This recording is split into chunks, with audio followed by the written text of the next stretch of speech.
It said your life flashes before your eyes in your final moments, and we see our protagonist's father on his deathbed. The man asks Shuichi to look after his mother and sister, then recalls his mom giving him a snack. She mentions getting a new job, telling him to just focus on his studies before we see his little sister with a lollipop. Advising her to always listen to their mother, the scene cuts to his school, where a bully stumps on his snack. The bully then questions why the young man dared to show up at school while his friends restrain a girl. Next, the aggressor screams at our protagonist, telling him he's far too weak to play the hero. The girl he tried to shield tells him he shouldn't have injured the bullies and to just watch out for himself. In that moment of distraction, a speeding truck barrels toward him, its horn blaring loudly. The young man is completely frozen, unable to process what's happening as the vehicle draws nearer.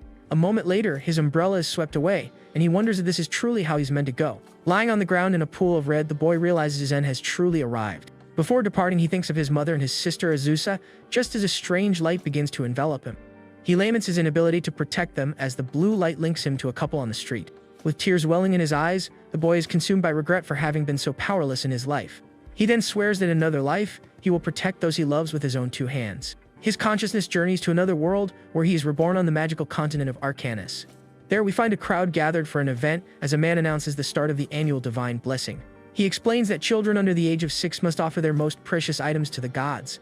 In return, a divine messenger will be sent to sense the child's hidden magical element and grant them an opportunity. A small boy then asks his mother if he can offer his candy, but she insists it must be something of value. To illustrate the point, we see a box holding 2 incredibly expensive and radiant blue jewels. A noblewoman named Lady Blank boasts that the more valuable the offering, the higher the chance of being blessed. Meanwhile, 2 men discuss the Ryan family, who apparently spent their entire fortune just for this blessing. At that moment, a noble family starts walking toward the altar with firm, confident strides. It's the Ryan family, and onlookers murmur that it would be tragic if they weren't blessed after everything. The head of the family, Holt Ryan, thinks to himself that he has placed a massive wager on his bloodline's future. He believes his children, Leica and Louis Ryan, are the brightest and will surely receive a high-level blessing. The priest leading the ceremony calls for the next on the list to present themselves before the crowd. Little Julia Ryan is called, and she walks timidly towards the altar to make her offering. With that, the little girl offers a small golden crown as her most precious possession to the deities. Immediately, a large blue magic circle flares to life on the floor, glowing with stunning intensity. Beams of energy start erupting from the circle, and everyone is astonished by the power being unleashed. Someone in the crowd wonders if this could be the legendary blessing of Kahai, the mighty god of thunder. To everyone's shock, the blessing is level 7, a feat unseen for at least 12 years. Her family erupts in celebration, feeling that with such incredible talent, they have truly been chosen by the gods.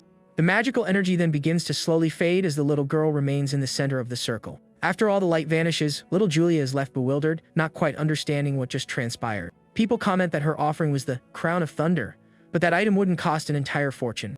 A man points out that there is still one child remaining, and the true legendary treasure will be offered by him. The father then turns to his son Lucas, telling him it's his turn, and the boy nods with a confident smile. A servant hands a box to Lucas, asking him to accept the offering held within. Upon opening the box, everyone recoils from the demonic energy radiating from the sword inside. As the boy holds the sword, the spirit of Volcano, the progenitor of magic and god of fire, materializes behind him. His little sister encourages him, telling him to give it his all and secure a powerful blessing. The priest watches the boy approach the altar, musing on his bravery for offering something so valuable. From this, he understands that the head of the Ryan family is truly betting everything on this boy. The boy places the sword upon the altar, and a fiery magic circle manifests with devastating force. Outside, the sky abruptly changes color, the clouds shifting to a menacing reddish tone.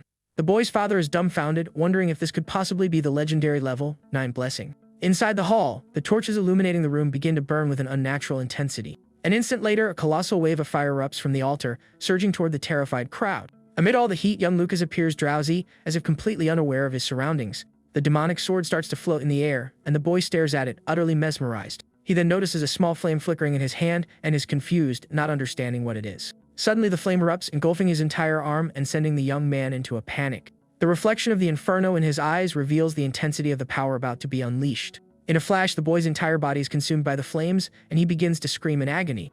He is completely swallowed by fire as the cursed sword floats serenely above him. From within the flames, strange orbs of fire begin to form and drip onto the floor. Following this bizarre event, the sky outside returns to normal, as if nothing had happened. The boy's father asks if the blessing is over and where the divine spirit is gone, his family looking on with concern. His little sister then points toward the altar, urging everyone to look in that direction. Suddenly, a body plummets from the sky, wreathed in blue flames and gray smoke. At that moment, the little girl's lollipop hits the ground and shatters into pieces. Lying on the floor, the boy appears confused and frightened, with no understanding of what happened to him. Seeing her brother in such a state, little Julia begins to sob desperately. Everyone rushes towards him, shouting his name and his family's name in utter despair. His parents kneel at his side, pleading for him to wake up, while wondering how this could have occurred. The priest then declares with a sullen expression that the god of fire has utterly rejected the boy. He explains that Lucas Ryan has been abandoned by the progenitor of magic and will receive no blessing. At this moment, we witness the soul of our protagonist from another world entering young Lucas's body. Meanwhile, in the realm of the fire god, Volcano is seething over what just transpired. He rages that the Ryan family dared to offer the very power that nearly ended his existence. The fire god reveals that the blade still carries the scar from when it struck him, a transgression he will never forgive. A small fire spirit then appears, puffing out smoke as if to mock the situation. His servants praise him, remarking on his mercy for only having burned the child's soul. One of the spirits notices the soul from another world and asks if he should incinerate that one as well. Volcano dismisses the idea, stating he won't waste his time on an insect from an outer world. He then turns his attention to the offering, deciding to examine it more closely. Our protagonist's soul remains trapped in a blue sphere as Volcano observes it from a distance. Within that sphere, our protagonist's soul gazes at an intensely brilliant light shining before him. The scene then shifts to the heavenly spring realm of a martial god, where a powerful figure levitates. This is the martial god, his eyes glowing with a golden energy that signifies his immense power. With a grim expression, the man appears to be steeling himself for a great conflict. His feet radiate with the same energy as he begins to stride across an invisible surface in the air. With that, he surges forward and shatters a dimensional barrier, which splinters like glass. The martial god seems resolved to overcome any obstacle that stands in his way. Using only the force of his steps, he continues to break the barriers separating dimensions. Each stride he takes tears apart the space before him, forging a path into the unknown. Finally, he breaks through the last barrier, arriving in a place filled with stars. There, he confronts a colossal creature with multiple red eyes that governs this strange world. The martial god crosses his arms, questioning if the monster truly intends to block his path. The creature glares back with its terrifying eyes and opens a maw filled with razor-sharp teeth. Without warning, the entity lunges, launching a shadowy attack against the martial god. A blast of dark energy shoots towards him, but the man seems completely unfazed. The monster then opens its gigantic mouth, attempting to devour the martial god in a single bite. But the warrior is far too strong, holding the creature's jaws apart and preventing it from swallowing him. With a furious gaze, the god prepares a counter-attack to eliminate the threat once and for all. He channels all his energy into a single punch, striking the creature with his full might. The blow is so immense that a brilliant explosion of golden light completely obliterates the monster. After vanquishing the creature, the martial god allows himself a satisfied smile at the battle's outcome. At that moment, a massive wormhole tears open in space, forming a portal of blue light. The man stands before the portal, observing the vast power that emanates from within. A confident smirk plays on his face as he seems to prepare to step through the portal. He then remarks that this source of power is nothing particularly special after all. Suddenly, a small golden light appears in the void and rapidly speeds toward him.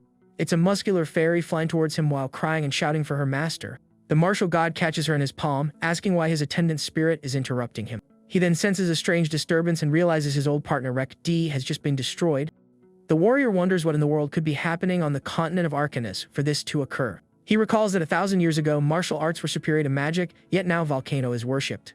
The fairy retorts that if he weren't so obsessed with martial arts, that pathetic god would never have risen to power. The man replies that regardless, spreading the way of martial arts is a heavy burden to bear. A small flame appears, and he admits he has no interest in developing it, but he has a duty. He feels compelled to pass on his knowledge so that the martial arts will not vanish. For that reason, he states that a small being like himself must remain ever devoted to training. He then turns and begins walking toward an intensely bright, white light. His consciousness condenses into a tiny point of light, journeying through the void of deep space. Suddenly, our protagonist, who is unconscious, hears a voice and wonders if he somehow survived. He then opens his eyes to find himself in a completely new situation, unable to grasp what is happening. In his mind's eye, our protagonist sees himself surrounded by the martial god's numerous muscular faces. Wearing a headband, the young man is completely bewildered, failing to understand any of it.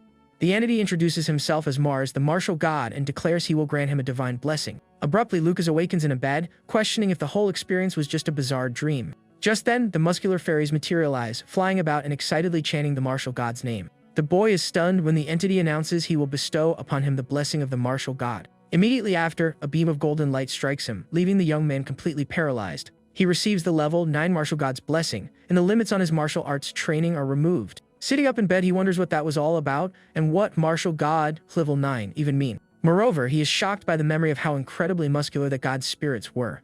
The young man is baffled, wondering what is going on, since he should have perished. He recalls the truck accident and cannot comprehend why he is still alive after everything that happened. With wide eyes, he begins to connect the dots and understand his new reality. Suddenly, a torrent of memories from the original Lucas Ryan floods his mind all at once. The young man breaks into a nervous laugh, wondering if the gods are merely playing a cruel joke on him. He realizes he has been reborn into a world of magic as a boy forsaken by the gods. He thinks about his mother and sister, realizing they will now live on his insurance payout. Looking down at his hands, he still doesn't grasp the meaning of the martial god's blessing or martial arts. In this moment of confusion, a pink and white lollipop mysteriously rolls into his room.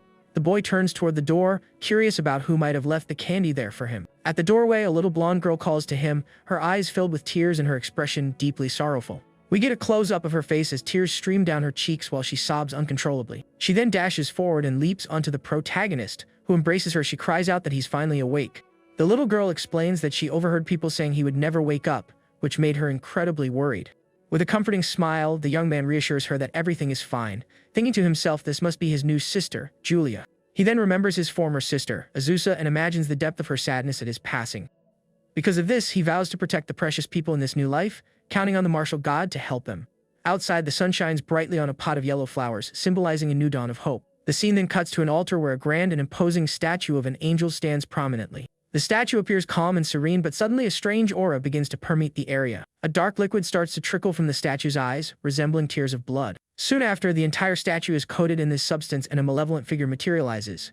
A mysterious woman declares that the presence of that detestable man has finally vanished from the world. She then muses on whether he has passed on or simply abandoned this world for good.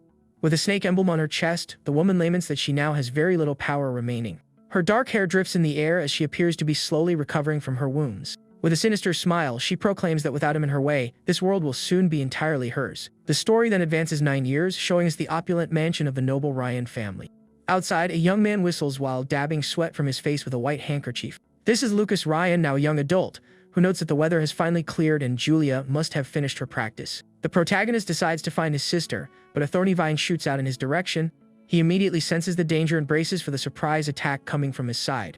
At that moment, the thorny whip ensnares him, immobilizing him in the middle of the garden. The young man grumbles in annoyance, thinking that only one person would pull such a childish prank. A moment later, his half-brother Jeremy appears holding a staff, revealing himself as the attacker. Jeremy greets him with sarcasm, as a nearby maid giggles at our hero's predicament. The blonde then warns him that this backyard is exclusively for the mages of the Ryan family. The thorns then constrict further around the young man's body, causing him significant pain. With a cruel smirk, Jeremy threatens to break a few of his ribs to teach him a lesson. But to the aggressor's astonishment, our protagonist simply lets out a bored yawn, leaving him confused.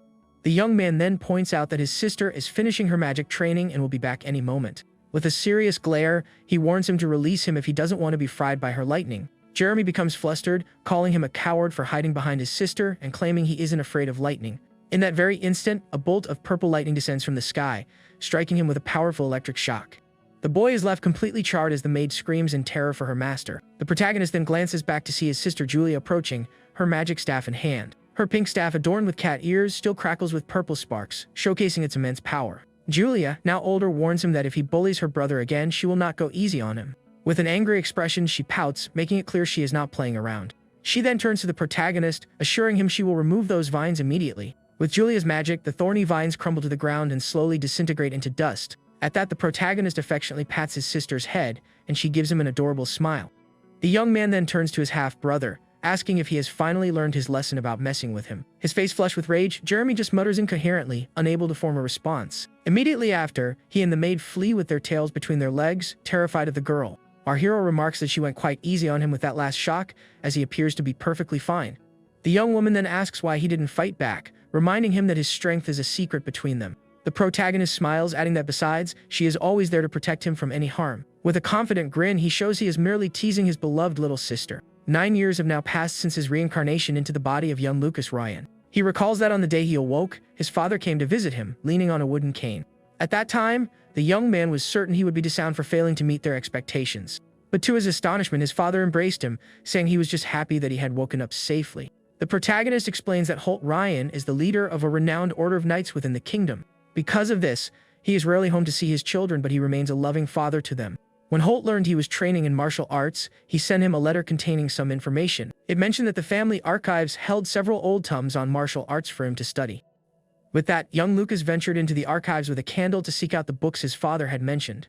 Thanks to that letter, the young man was able to set a bold and ambitious plan for his future in motion. Back in the present, someone outside the mansion is shouting, calling for young Master Lucas. Two maids complain that Lucas, despite his youth, runs off every day to some unknown location. One of them reassures the other not to worry, as he'll be expelled for his lack of magic just before they feel a tremor. They wonder if someone is practicing earth magic, oblivious to its true source. The scene cuts to the protagonist, who is training by punching a solid stone wall with immense force. We then see young Lucas inside a cave he personally excavated to train in secret. He reveals that the hideout is located directly beneath his room, and that he built it with his own hands. The young man explains that he spent 6 months digging out the space, dividing it into 4 distinct areas. A study area, a storage space, a training ground, and a makeshift bathroom with an inexpensive tub. Ever since completing the training area, he has practiced in secret every day to grow stronger. After another day of grueling training, the young man prepares to soak in his medicinal bath. The purple water splashes about with spectral forms rising from it, indicating its powerful properties. He relaxes in the tub, noting that the medicinal bath is the most effective method for martial arts training.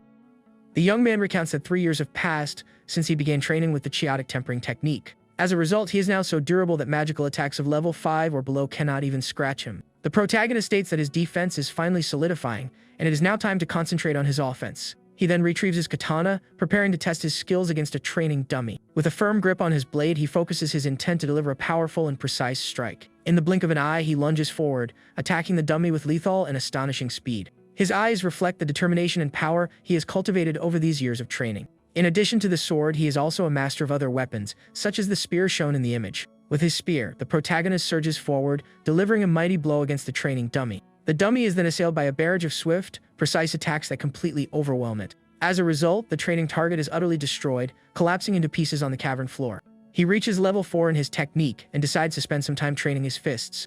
The young man reflects that while his skills have greatly improved, something continues to bother him. He knows that martial artists eventually reach a plateau, and the only way to surpass it is through enlightenment. But this so-called enlightenment is so elusive that most practitioners give up along the way. Lucas then positions himself before a stone pillar, declaring that his path will be very different. The young man takes a deep breath, concentrating all his energy to unleash a powerful strike on the pillar. With a determined gaze, he prepares to demonstrate the fruits of his arduous training. He then smashes his fist with all his might into the massive stone pillar before him. The impact is so immense that the pillar shatters into 1,000 fragments, creating a large cloud of dust. Amidst the debris, the young man observes the outcome of his power with a confident expression. His fist technique reaches level 5, demonstrating his ever-growing strength and skill. The protagonist then realizes that his levels only increase, and for him, there is no upper limit. This is due to the divine blessing he received, which allows his abilities to evolve without end. Suddenly, a clock on the wall begins to chime, signaling that it is nearly midnight. He remembers that his father, Holt, returns home tonight, and they are scheduled for a family dinner. The scene then cuts to a window of the mansion, revealing that night has already fallen. Now fully dressed, the young man walks down the corridor toward the mansion's dining hall. Upon opening the door to the hall, the protagonist finds his family assembled for the special dinner. His father, Holt, notes that it's been half a year since they last saw each other and invites him to take a seat. With a smile, the young man agrees and makes his way to his place at the grand dining table. The patriarch announces that Allen Academy is establishing a martial arts department and that he has already been enrolled. The man encourages him, acknowledging the difficulty but expressing faith in his son's potential to pass the exam. The protagonist offers his thanks while his sister, Julia, eats calmly at his side. The young man thinks that he must grow stronger to protect what's important, but without attracting undue attention. Gazing at his hand, he contemplates how he will balance his power without causing problems. His sister then raises her hand, declaring that she also wants to attend Allen's Magic Academy with him. Her father says she is too young, but the girl counters that the elite class has no age restriction. The young woman then reveals she has already received an offer from the academy for the elite class and presents the letter. Intrigued, the man takes the letter to confirm if his daughter's claim is true. He praises the girl, remarking that her reputation as a prodigy has reached the renowned Allen Academy. Our protagonist's sister is beaming with joy, while Jeremy looks on with intense jealousy. The blonde wonders why Lucas is receiving special treatment and how this will affect his own standing. At that moment, a hand in a purple glove rests on his shoulder, attempting to soothe his anger and envy. The woman tells him to remain calm, and the young man is slightly startled by the unexpected touch. With a serene look, she advises him not to concern himself with our hero's situation. This is Jessica Ryan, Jeremy's mother, who adds that there's no guarantee Lucas will even pass the exam. A malicious smile plays on her lips, suggesting she is plotting something against the protagonist. A week later, the day of their departure arrives, and the family gathers at the gate to say their goodbyes. The mother of Lucas and Julia tells them to take care of themselves, promising to visit with their favorite pudding. She then gives them each a gold coin, reminding them not to forget their good luck charm. The coin belongs to the Buon dynasty, which unified the world approximately 10,000 years ago. Their father explains that the coin features the first emperor, Mars, on the front and his weapon on the back. The protagonist immediately recognizes the face of Mars as the muscular spirit who had blessed him. His parents urge him to keep the coin on him at all times as a charm for good fortune. The young man feels incredibly fortunate to have had a wonderful family in both his past life and this one. With that, the two siblings bid farewell to their family and embark on their journey to the academy. A few hours later, the coachman announces that the sun is setting and they will make camp for the night. Night descends and a full moon illuminates the clearing where the group has decided to spend the night safely. The coachman, Forden, states that if they leave early, they will arrive in Daku, the academy's location, the following day. Julia grows excited at the news and asks if there is anything interesting to do in the city of Daku. Forden replies that the city is renowned for its annual magical dodgeball tournament held in the spring. He also mentions that the area is a foodie's paradise, boasting many delicious local cuisines. The girl's mouth begins to water, and her brother teases her, pointing out that she's even drooling.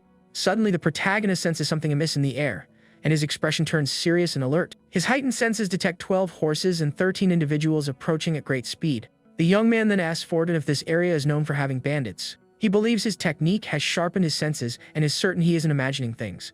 The protagonist then realizes he must be cautious as they are outnumbered in the forest. With that, he warns that a mysterious group is approaching quickly and everyone needs to prepare. Forden and the others are confused, unable to hear anything beyond the ambient sounds of the forest. Despite the uncertainty, one of the guards readies for combat, drawing his sword with a firm grip. Forden then yells for his men to arm themselves and prepare for the imminent battle. The coachman is unsure of the source of the young man's information, but prefers to be safe rather than sorry. At that moment, a group of bandits on horseback bursts from the woods, charging toward them at high speed. One of the guards is stunned, unable to believe the bandits actually appeared just as the young man predicted. The bandit leader celebrates finding more prey, while one of his men praises the chief for being right. Another one remarks that the little girl will fetch a good price and the boy will be popular with certain clients. Forden confronts them, demanding to know if they have any idea of the consequences of messing with nobility. The bandit leader is unconcerned and orders his men to eliminate everyone except the two youths. As the enemies advance, one of the guards shouts that he will provide cover for Forden in the fight. A bandit with a cruel smile raises his sword, preparing to strike down the family's guards. A moment later, swords clash, the sound of steel ringing through the dark and quiet forest. One of the mounted guards manages to impale a bandit with a spear and a clean strike. Seeing his man fall, the bandit leader's expression twists into one of pure rage. Forden also demonstrates his skill, his sword becoming stained after felling several enemies. With a determined look, he turns to Julia and tells her to leave the rest to him. He then charges at the remaining bandits with all his might, displaying immense bravery in the fray. Forden urges the young master to take Julia and flee as quickly as possible to ensure their safety. Suddenly, the protagonist hears a cry of pain, and his expression instantly darkens. One of the bandits unleashes fire magic, incinerating the family guards with a powerful fireball. The bandit leader reveals himself to be a mage, and Forden is horrified to see fire magic in action. The coachman then screams for the two youths to run into the forest while he creates a diversion. But in a moment of carelessness, Forden is struck by a decisive blow and crimson liquid erupts. Seeing his friend wounded, our protagonist cries out Forden's name in utter despair. Surrounded by bandits, the injured coachman kneels on the ground, his strength to fight completely gone. The bandit leader then threatens him, vowing to burn him for having taken out his comrade. Even injured, Forden pushes himself to his feet, swearing to protect the young masters even if it costs him his life. Lucas knows Forden is outmatched and decides he can no longer conceal his true power if he is to protect him. He remembers the coachman's kindness and realizes he has become like family to him. With a clenched fist, the young man tells his sister to hide, as the situation has grown far too dangerous. He then declares with a determined gaze that he is joining the battle to aid his friend Forden. The girl nods in understanding, pleading with her brother to be extremely careful during the fight. With that, the protagonist sprints towards the battlefield to save his friend. Meanwhile, Forden is being assaulted by multiple bandits at once and cries out in agony. Completely exhausted and wounded, the coachman collapses to his knees, unable to fight any longer. The bandit leader then raises his sword, preparing to deliver the final blow to the unfortunate man. Forden looks up with an expression of despair, accepting that his end has finally come. But before the final strike lands, a mysterious shadow intervenes, blocking the attack and saving the coachman. The bandits are stunned by the interruption, wondering what just appeared before them. Next, projectiles of golden light streak through the air, striking the bandits with deadly accuracy. Each shot hits the enemy squarely in their vital points, felling them instantly. With that, the remaining henchmen are defeated in a flash by these mysterious light-based attacks. The camera then reveals our protagonist's hand, glowing with a radiant golden energy. He remarks that training was a good idea, as dealing with weak bandits is incredibly easy. The bandit leader becomes enraged upon seeing his men defeated and demands to know who is responsible. With sweat pouring down his face, he realizes all his companions were taken down in an instant. He then raises his magic staff, deciding to unleash all his fury on the poor coachman. With that, an enormous fireball is launched toward Forden, intended to finish him off for good. With no strength to evade, the coachman accepts his fate, finding peace in the knowledge that the youths will survive. A smile on his face, he thanks the heavens for the opportunity to have protected the two of them. But our hero materializes in front of Forden, extending a hand to intercept the fireball. He then leaps, and with a swift motion of his hand, redirects the attack far into the distance. Forden is speechless, and with tears in his eyes, he cannot believe what he has just witnessed. With a trembling voice, he calls out to the young master, unable to comprehend how he managed such a feat. The bandit leader is also perplexed, wondering how his fireball was simply nullified. Despite this, he does not give up and prepares to cast another spell against our hero. But the protagonist, his eye glowing, confidently declares that the bandit is already finished. In the blink of an eye, the protagonist rushes forward, landing a luminous punch on the bandit leader. The blow is so powerful that the man is sent flying, and a shockwave ripples through the area. Forden is aghast at the scene, asking the young master how he was able to do that. With a victorious grin, the young man replies that he seems to have a natural gift for martial arts. The coachman begins to weep with emotion, witnessing how incredibly strong the young master has become. Suddenly, he senses something strange, and both of them become alert to a new threat. Amidst the smoke and dust, a dark and sinister presence begins to take form. A skeletal creature with razor-sharp claws and a purple aura rises from the bandit's ashes. Its grotesque skull and glowing eyes reveal it to be a creature of pure malevolence. With a horrifying roar, the monster bares its sharp teeth and prepares to strike. The creature shrieks that it will destroy them both, glaring with eyes full of hatred and fury. The monster repeats its threat, readying itself to launch a deadly assault against them. Our protagonist remains on high alert, realizing he must deal with this creature as swiftly as possible. He decides he cannot allow Julia to see the monster and must eliminate it on his own. The creature then lashes out with its sharp claws, attempting to tear the young man to shreds. But the young man is quicker, deftly dodging the blow by leaping over the creature. He then descends with a powerful punch of light aimed directly at the monster's head. The protagonist watches the blow connect, hoping it was enough to defeat the creature. His hand glowing with a purple energy, he prepares for a potential counterattack. But suddenly, a wave of dark red energy surges toward him with immense force. All at once, dark chains shoot up from the ground, ensnaring the bodies of the fallen bandits. The creature then absorbs the corpses, transforming into an even more grotesque and powerful monster. On its forehead, a purple symbol depicting a snake glows intensely, revealing the source of its power. Our protagonist then wonders that symbol is what is controlling the undead. The monster licks its lips with a purple tongue, preparing to unleash its full might on the young man. With numerous arms and legs, the creature scuttles bizarrely toward our hero. The young man concludes that if his standard attacks are ineffective, he must resort to a new technique. Concentrating his energy into his hands, he unleashes a rapid volley of light-based strikes against the monster. The attack hits the symbol on the creature's forehead directly, causing a brilliant explosion of light. The protagonist prepares to use one of his most powerful techniques to end the monster for good. With the explosive aura palm, he strikes the symbol with all of his accumulated power. The blow is so immense that a massive beam of golden light completely pierces the creature. The purple symbol is hit squarely and begins to fracture under the force of the attack. A moment later, the mark shatters into 1,000 pieces, and the monster starts to disintegrate. With the creature vanquished, the young man watches its silhouette dissolve into ash in the wind. Exhausted after the intense battle, the protagonist sits on the ground to regain his strength. He lets out a sigh of relief, thankful he was able to defeat the monster and protect everyone. His sister Julia then rushes to his side to check if he's okay after the difficult fight. She leaps into his arms, congratulating him for defeating all the bandits by himself. Forden, who had watched everything from afar, is left completely stunned, unable to process what happened. Suddenly, the protagonist senses another presence approaching and looks toward the forest on high alert. A horse whinnies, and the young man realizes their group wasn't the only one attacked by the bandits. A young woman with white hair appears on horseback, her face etched with desperation. She is bound and gagged, and our hero is taken aback to see her in such a state. In a dark chamber, we see numerous bodies hanging upside down, their appearance ghastly. A creature with sharp fangs greedily licks the red liquid that drips from them. It's the same woman from the altar, and she discovers that subject number 44 has been eliminated by someone. She decides that restoring her power is the top priority and steps into a dark, mysterious pool. The night wears on, and a waning moon shines down from the starry sky upon the group's camp. Back at the camp, Julia learns that the white-haired girl's name is Mayarasta. Lucas finds the name familiar, but cannot recall where he might have heard it before. The rescued young woman remarks that his family name also sounds familiar to her. Forden then explains that both families are noble houses residing near the city of Daku. Julia then wonders how the girl ended up being attacked by those bandits in the forest. With tears in her eyes, the young woman begins to recount the tragic events that led her there. She remembers the bandit leader's laughter as he brutally assaulted her carriage. Her guards were overcome one by the bandit mage's flames, with no way to defend themselves. Her lady-in-waiting tried to protect her but was captured and carried off by the bandits on horseback. The white-haired girl recalls her friend's desperation amidst the inferno. She explains that revealing her noble status was futile, as the bandits were completely indifferent. She clarifies that the bandits' sole objective was to abduct children from the region's noble families. Our protagonist then comforts her, reassuring her that it's all over now, as they have been dealt with. He becomes lost in thought, trying to piece together what is truly happening in the area. Forden approaches, informing them that the two young ladies have retired to rest after the tumultuous night. The young man then asks the coachman for his thoughts on the rescued girl's story. Forden believes they are dealing with professionals who have been targeting noble children for some time. The young man muses that bandits wielding magic and the power to control the dead is highly unusual. The coachman's expression turns grave as he considers the implications of that night's events. He concludes that a terrifying demon must be orchestrating everything, controlling these puppets from the shadows. Forden states that he will report everything to the master, and that the Rasta family's cooperation will be invaluable. The protagonist then suggests they alter their plans to avoid any further trouble on their journey. The following day, the group arrives in the city of Daku, but their plan to stay is immediately cancelled. The young man explains that some bandits could still be in the city, making it safer to proceed directly to the academy. He asks his sister and their new friend to understand that this precaution is for everyone's safety. The white-haired young woman agrees with our hero's decision to avoid additional risks. With the change in plans, the protagonist's sister wears an expression of pure disappointment.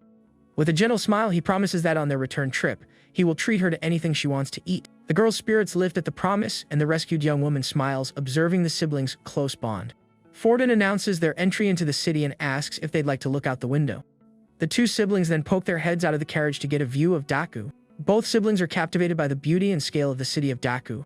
The city is bustling with life, as people throng the streets and merchants peddle their wares. We see a father carrying his son on his shoulders as they wander through the lively city. The white-haired young woman smiles, commenting on how vibrant and energetic the place is. Lucas and Julia use the opportunity to chat and enjoy the moment with their new friend. The protagonist reflects that the city's atmosphere strongly reminds him of his past life. The wooden architecture and cobblestone streets lend the city a unique and special charm. Suddenly, a bizarre clown doll startles the two girls, who let out a scream of fear. But our hero quickly buys an assortment of sweets and pastries to soothe their nerves and lift everyone's spirits. The white-haired young woman offers a donut to Julia, who eats it with great delight. With a satisfied smile, the young man watches the two girls happily enjoy their treats. The carriage then continues its journey through the city streets, heading toward the Magic Academy. Forden stops in front of a massive gate, informing them that this is as far as he can take them. The protagonist reassures him, promising to protect his sister Julia from any harm. The girl then embraces him, declaring that she will also protect him with all her strength and magic. With a smile, the young man pats his sister's head, saying he's counting on her. Forden is moved by the scene, realizing the depth of the siblings' love and devotion to each other. The rescued young woman finds it curious that he would allow his younger sister to protect him in such a way. The coachman then bids them farewell, watching as the three youths walk off toward the academy.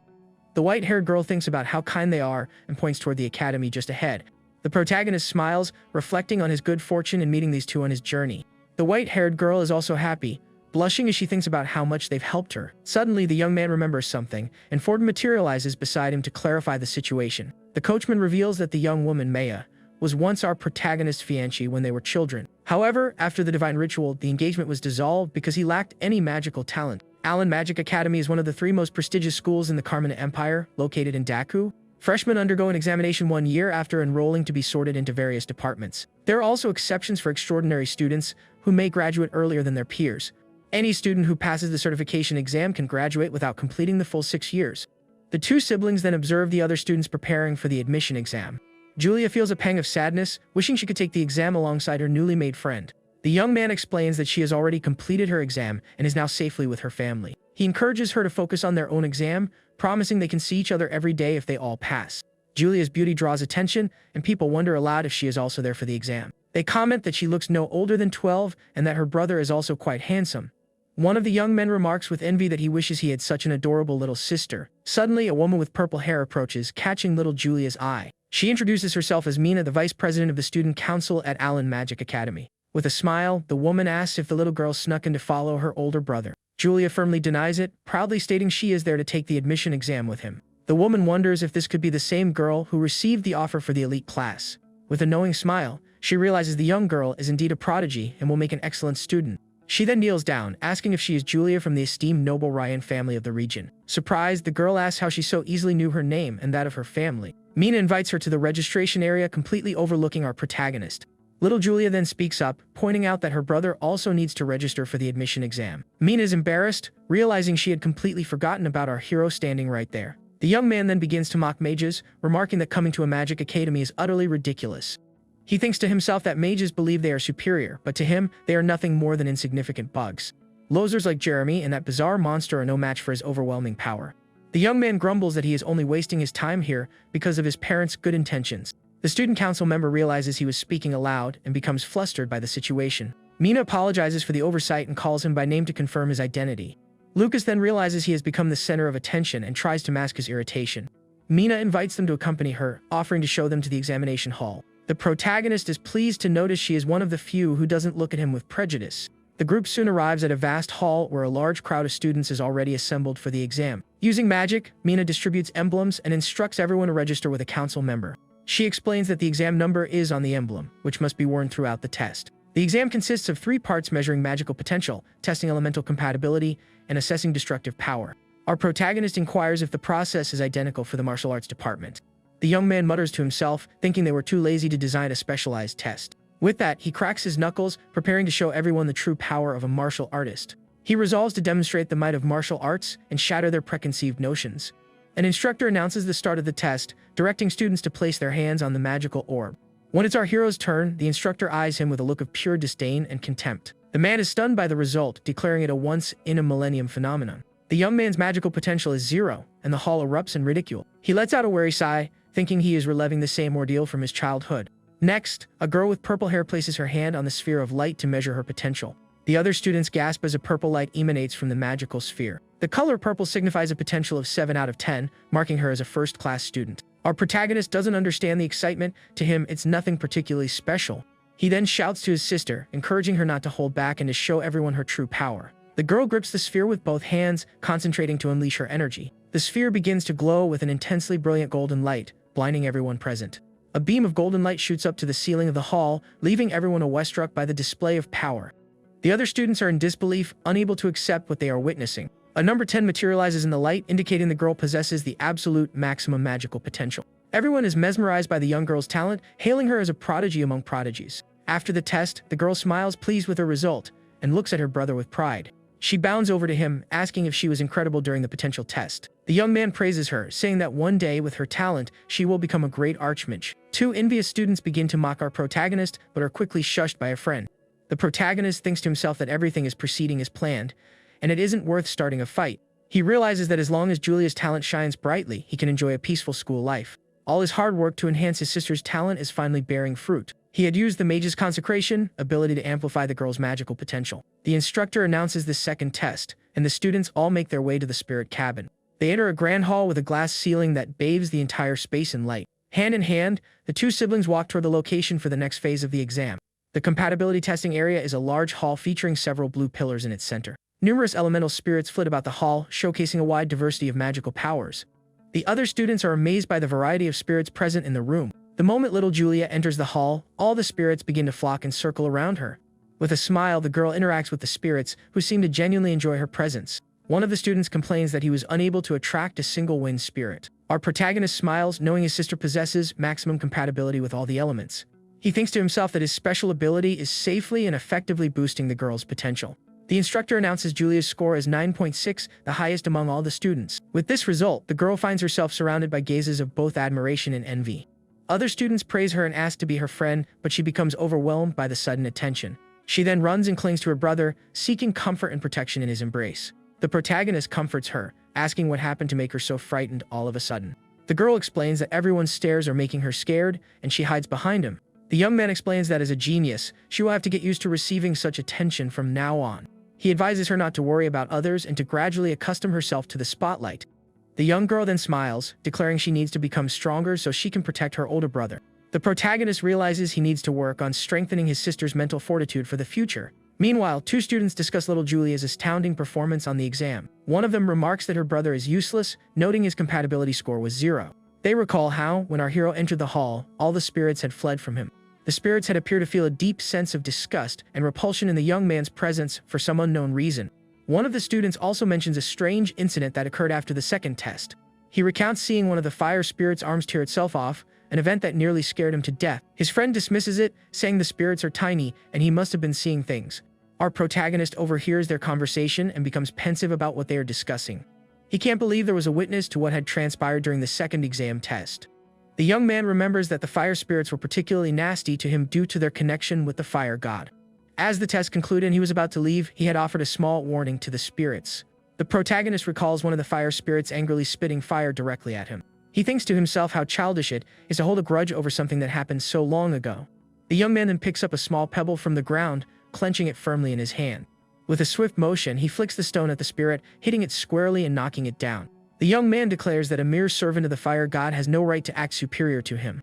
Taking his sister's hand, he invites her to join him for the final test of the admission exam. The girl says everything will be fine as long as he doesn't use his full strength in the test. With a reassuring smile, he tells her he plans to let her protect him, as always. The site for the destructive power test is a large arena dotted with numerous metal dummies. The dummies are crafted from a special, gleaming metal designed to withstand the students' attacks. The two siblings then walk toward the arena for the final stage of the admission exam. A group of envious students complains that the genius girl has stolen the top spot from them. One of them shouts that there's no way a child could possibly break one of the metal dummies. They explain that the dummies are forged from a special metal and reinforced with a defense enchantment. The protagonist studies the dummies, noting they appear quite durable and difficult to break. He thinks this is a perfect opportunity to test his level 6 abilities on the targets. The young man is excited by the chance to use such expensive, high-quality equipment. Suddenly, a student shoves him aside, attempting to cut in line for the exam. A girl with short hair then yells at the student, ordering him back to the end of the line. She points to another girl, stating that the rule is clear: the talentless must go to the back. Her eyes glow with an intense red light, showcasing the power she holds within. The other girl is intimidated by her gaze and the menacing aura she exudes. With her heart glowing, the dark-haired young woman prepares to demonstrate her strength. She positions herself before our protagonist and his sister with a serious, challenging expression. With a disdainful sigh, she glares at the girl who had tried to cut the admission exam line. Julia and her brother watch the scene unfold, unsure of what to expect from this mysterious girl. The dark-haired young woman asks if she is Julia, the girl who scored a 9.6 on the test. Her eyes blaze with a frightening intensity as she stares down little Julia with contempt. Frightened, the little girl hides behind her brother, calling his name in a trembling, scared voice. She tells the protagonist that the girl in front of them is extremely scary and intimidating. The young man then turns to the dark-haired girl, asking who she is and what she wants with them. She introduces herself as Awa Miranda, granddaughter of the powerful and influential Duke Miranda. The protagonist recognizes the Miranda family crest, marking them as one of the Empire's 3 great families. Our hero's mother, Catherine, also hailed from the Miranda family, a lineage of legendary mages. This means the young Awa is the daughter of his mother's younger brother, making them cousins. The girl is confused, wondering what he is talking about, as she has never heard of him. The young man then clarifies that they are cousins and asks her not to glare at him in such a manner. Awa becomes furious, having never been told of a cousin, and calls him a rude and arrogant person. She swears she will humiliate him in front of everyone, her eyes flaring with a malicious power. The young woman then prepares to strike our protagonist with a powerful and destructive spell. Awa casts a mind control spell, commanding the young man to strip off his clothes for public humiliation. But the protagonist simply offers a mocking smirk, as the spell has absolutely no effect on him. The dark-haired girl is in utter shock, seeing that her magic failed to work as intended. The young man then taunts her, questioning the quality of the upbringing provided by the noble Miranda family. Awa cannot comprehend how her signature spell failed to control the dark-haired young man. The protagonist provokes her further, stating that her weak magic is useless against a martial artist. At that moment, the instructor calls our hero's name for the next test of the exam. Before leaving, he points to his sister, warning her not to show off too much during her test. Awa then turns her attention to Julia, vowing to steal the top spot from her in the power test. A magical screen displays the student rankings, with Julia firmly in first place. The young man notes that his cousin is in second place and has effectively declared war on his sister. He thinks that for the sake of a peaceful school life, he cannot allow her to take first place from Julia. With that, he offers a piece of candy to his sister to ensure she performs well on the upcoming test. The girl eats the candy, only to make a face of disgust at its bitter and unpleasant taste. The young man gives her a firm pat on the back to help her swallow the pill he gave her. The young girl complains that he deceived her, as that was no candy but some kind of medicine. He apologizes, explaining that it's a special magic potion crafted from very rare ingredients. The instructor calls our protagonist's name once more, and he hurries to the testing site. The young man then walks toward the metal dummy for his destructive power test. The instructor directs number 5 to strike the dummy with all his might for evaluation. The young man informs the instructor that he cannot use magic, a statement which confuses him. He then asks if he can simply strike the dummy to complete the power test. With a confident smile, he prepares to demonstrate the power of his martial arts. The other students begin to jeer, saying he will end up breaking his hand on the test. Julia becomes furious upon hearing the malicious comments about her brother and prepares to intervene. She thinks that if her brother hadn't told her to behave, she would have already taught them a lesson. Awa asks if her brother truly cannot use magic, intrigued by the situation. She recalls her mental magic having no effect on him and finds it difficult to believe. The protagonist's sister proudly defends her brother, declaring him an incredible person. But the dark-haired young woman is skeptical, suspecting she is being deceived by her older brother. Suddenly, a massive crash hit goes through the arena, and everyone turns to the screen in shock. Our protagonist's cousin is stunned by what transpired during the young man's test. One of the students asks what just happened, but no one can make sense of the scene. The young man had asked if he could deliver just a single blow, and the instructor had readily agreed. The man had said he didn't care about the method of attack, as long as he performed it. With a determined gaze, our hero prepares to reveal his true power to everyone. He explains that his abilities grow exponentially every 3 levels of power. With his power now at level 6, he readies himself to use one of his strongest techniques. The young man stumps his foot hard on the ground, concentrating all his energy for a devastating attack. His eyes glowing, he rushes at blinding speed toward the metal dummy. With a punch wreathed in golden flames, he squarely strikes the metal dummy before him. The dummy beeps a red circle indicating the blow was successfully registered. The impact is so immense that the dummy is sent flying, crashing into the arena wall. A large cloud of dust billows up, and the entire arena trembles from the force of the attack. As the dust settles, the metal dummy is revealed to be completely destroyed, a gaping hole in its chest.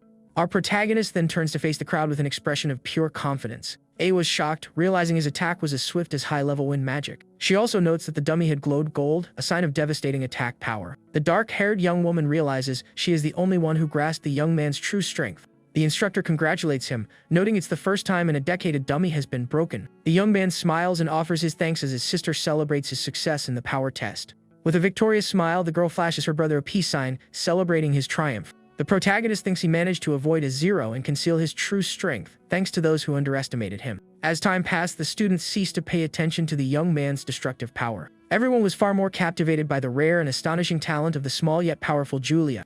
The girl then focuses, beginning to gather a massive amount of magical energy around herself. Purple lightning arcs from her hands, and her staff glows with a frightening intensity. A purple magic circle forms on the ground as she prepares to unleash her most powerful attack. Her hair whipping around her, she shouts the spell's name and unleashes a barrage of red lightning. The red bolts rain down from the sky with devastating force, striking the metal dummy. The dummy beeps red, indicating the attack was red lightning, the second most powerful type. The other students are in awe of the girl's power, praising her as an honor roll student. But after the attack, Julia slumps to the ground, and others wonder if she was shocked by her own spell. The girl is confused, not understanding how she suddenly managed to wield such immense power. The instructor announces a score of 9.5, and the dummy crackles with a few red sparks. The young girl tells her brother she was startled when the red lightning appeared out of nowhere. She explains that previously, she could only produce purple lightning, even at full power. The young man scratches his nose, feigning ignorance about her sudden power boost. He thinks to himself that the potion he gave her is temporarily amplifying her magical power. In this world, both mages and martial artists have their own techniques for crafting special potions. While mages brew potions, martial artists use their powers to refine elixirs. Elixirs can be directly absorbed by the body, whereas potions require a medium for consumption. Few martial artists can create the elixir of the mage's essence, which is what enhanced Julia's power. This is because the elixir refining technique must be at level 6 to be effective. Currently, only our protagonist and the Minister of Martial Arts are capable of creating this elixir. The young man thinks that if his ability were discovered, he would have a major problem on his hands. The sun shines brightly over the academy as the students await the final exam results. 2 small birds chirp on a tree branch, highlighting the tranquility of the moment. Julia complains about the wait, and her brother tells her to be patient, as they will be able to rest soon. Suddenly, a voice calls out to the 2 siblings, and they turn to see who is speaking. It's Mina from the student council, waving to the 2 siblings with a smile. The young man asks what she's doing there, and the woman approaches them calmly. She explains she is there to post the class assignments and congratulates them on their performance. Julia is overjoyed to learn she placed first in the academy's elite class. Our protagonist praises her, saying he's counting on her for their future at the school. Mina asks if the girl has already chosen a department to join for the upcoming school year. She explains the academy has 5 special departments: earth, fire, wind, water, and a special division. Julia considers her attributes and the blessing of the wind god, deciding to join that department. The student council member becomes excited, saying she will look forward to seeing her in the wind department. The young man thinks she is already working hard to recruit new talent for her department. Mina then offers to escort the young girl to the female dormitory, and she bids her brother farewell. Our hero says goodbye to her and decides to head to his own department of martial arts. The other students remark that Julia, as expected, took first place. The magic screen displays the final results, making all the other freshmen seem like mere background characters. Awa is furious at her loss and vows that one day, she will be first in the class no matter what. Our protagonist is unsurprised by the low priority given to his martial arts department. He arrives at the dormitory to find a decrepit building that looks like it's falling apart. With a smile, he thinks that at least the place will be quiet, allowing him the peaceful school life he desires. Suddenly, a young man with white hair appears, greeting him with an enthusiastic smile. He introduces himself as Kai Taroy, expressing his happiness at meeting his new department mate. Kai compliments his strength in the test, but Lucas, while filling out a form, dismisses it as mere luck. A dormitory staff member then hands him a room key, informing him it's on the building's 2nd floor. The white-haired young man is thrilled they will be sharing a room, and our hero agrees. With that, the 2 walk down a filthy, neglected hallway in search of room 205. Upon reaching the door, they realize someone else is inside and open it to investigate. They find two other young men in the room, which surprises the protagonist's new companion. One introduces himself as Collins and the other as Sharp, stating they will be their new roommates. The white-haired young man is in complete shock at the situation and begins to break out in a cold sweat. The camera then reveals the room's deplorable condition with old furniture and heavily molded walls. Kai is disgusted by the filth, demanding to know what kind of infernal, grimy room this is. With revulsion, he covers his face, declaring the room is worse than a pigsty. Suddenly, he is startled by a spider and asks if Lucas seriously intends to stay in such a dirty place. The other roommates assume he is a rich, spoiled boy with a fear of germs. At that, Kai pulls a gleaming gold coin from his pocket, holding it firmly in his hand. The other two young men eye the coin with expressions of pure greed and determination. Kai offers the coin to whoever cleans the room, and Lucas is shocked to see him casually toss away a month's salary. While the others clean, the protagonist reflects that he was never warned he would be living in a garbage dump. His roommate tries to cheer him up, insisting things will get better, but our hero remains highly skeptical. The white-haired young man continues his complaints, comparing the room to a prison cell. Lucas warns him to be careful, as the student council might take action if they overhear his complaints. After a great deal of work, the dormitory building finally appears somewhat more respectable from the outside. The room is now sparkling clean, leaving the two young men very pleased with the result. With a smile, Kai hands over the reward, declaring that as a roommate he will protect them all. The other two are amazed by the reward, and our protagonist also holds his coin. The young man thinks that while his roommate may be arrogant, his generosity makes it hard to dislike him. Just then, the dormitory staff member knocks on the door, announcing he is there to deliver their academy uniforms. He informs them that the entrance ceremony is about to begin and they need to change. Kai is appalled by the tattered uniform, complaining that he will look like a beggar if he wears it. Lucas then mentions the school has a request system for improving student treatment. He adds that they might even be able to request a new, undamaged uniform. Hearing this, Kai excitedly leaps out the window ahead to the hall, and the protagonist finds him incredibly naive. The scene then cuts to the academy's main hall, which features a large statue of a witch at the front. Now in his uniform, our hero walks with confidence toward the ceremony hall. His determined expression shows he is ready for whatever the academy throws at him. He then enters the immense hall, which is already filled with students for the entrance ceremony. His roommates find the hall luxurious, but Kai claims his own house is even more impressive. The protagonist scans the crowd for his sister, and Kai points to the front, explaining that the elite sit there. Julie is seated at the front wearing the beautiful white and gold uniform of the elite class. His roommate then informs him that their department's seats are located at the very back of the hall. With a smile, Lucas says he doesn't mind, remarking that the elite uniform suits Julia perfectly. The other students from their department complain about the distant seats, feeling discriminated against. A girl seated next to the protagonist also seems dazed with the situation, observing everything in silence. Suddenly, the hall's candles ignite with a magical, golden flame, capturing everyone's attention. Following this, a massive lotus flower made of fire materializes in the center of the hall in a dazzling display of power. A hand then grasps a small flower of fire, demonstrating an impressive mastery of magic. Floating in the air, a young man declares that the new student should feel honored by his presence. He then introduces himself as the president of the student council and a future great mage. His name is Theodore Folomel, and he announces he will now explain the academy's point system. The other female students are completely captivated by him, commenting on his powerful aura. They hail him as a genius for being a level 6 mage, while the protagonist simply observes. Theodore begins his speech, explaining that the point system is the foundation of everything at the academy. He states that any resource, from rare books to magical beasts, can be acquired using these points. However, points earned through ordinary work are minimal, yielding at most 5 per hour. For this reason, he explains it is more efficient to earn points by participating in departmental events. Our hero then understands why Mina was so friendly to them before the entrance ceremony. The president reveals that his position on the council grants him a monthly income of up to 500 points. Finally, he mentions one last method for acquiring points, but one that involves a certain degree of risk. With a sinister smile and glowing purple eyes, he reveals that the final method is monster hunting. He explains that behind the school lies a mountain range teeming with magical beasts ripe for hunting. The protagonist then clenches his fist, his interest piqued by the magical beast mountain range. The protagonist smiles, thinking that place is a training ground perfectly suited for him. A few hours later, night has fallen, and we see the dormitory from the outside, bathed in moonlight. Inside the room, our hero's roommate is sound asleep in his bed. A tranquility incense burns slowly, ensuring that everyone remains in a deep slumber. With that, the young man slips out of the dormitory, preparing to head to the magical beast mountain range. He recalls that the martial arts building is located at the back of the campus, very close to his destination. Soon, the young man arrives at a massive wall, knowing the mountain range lies just beyond it. He then crouches, gathering his strength for an impressive leap.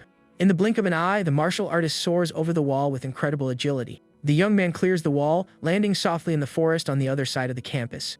As soon as he lands, he is ambushed by several shadowy creatures that attack without warning, but our hero deftly dodges and leaps to attack a giant purple frog with a powerful kick.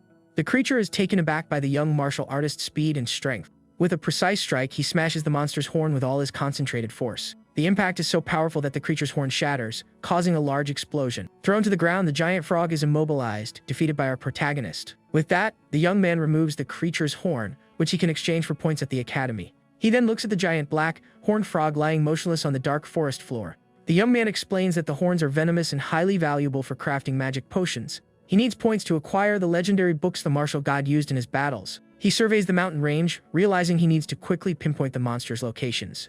With that, the young man activates one of his abilities, and his eye begins to glow with a golden light. Weaves of golden energy radiate through the forest, scanning the entire area for creatures. His ability soon locates a monster with a massive, drooling mouth full of sharp teeth. The creature is a level 1 giant rat with red eyes and a back covered in sharp spines. Without wasting a moment, our protagonist lunges forward, striking the creature with a powerful hand chop. With a cold gaze, the young man simply tells the creature to go to sleep, defeating it instantly. Immediately after, a level 2 bat attacks him, but he fells it with a single, decisive punch. He then faces off against a level 3 magic panther, showcasing his exceptional combat prowess. A series of explosions rock the forest as the young man defeats every monster he encounters. With a smile, he celebrates having gathered a wealth of materials for both his elixirs and for points. Carrying a massive sack, he notices that the forest has become unnervingly silent for his taste. The young man then touches the ground, noting the near absence of any traces of other magical beasts. He wonders if this indicates the presence of a very powerful creature living nearby in the area. To confirm his suspicion, the young man sits down and uses his perception to sense the surrounding energy.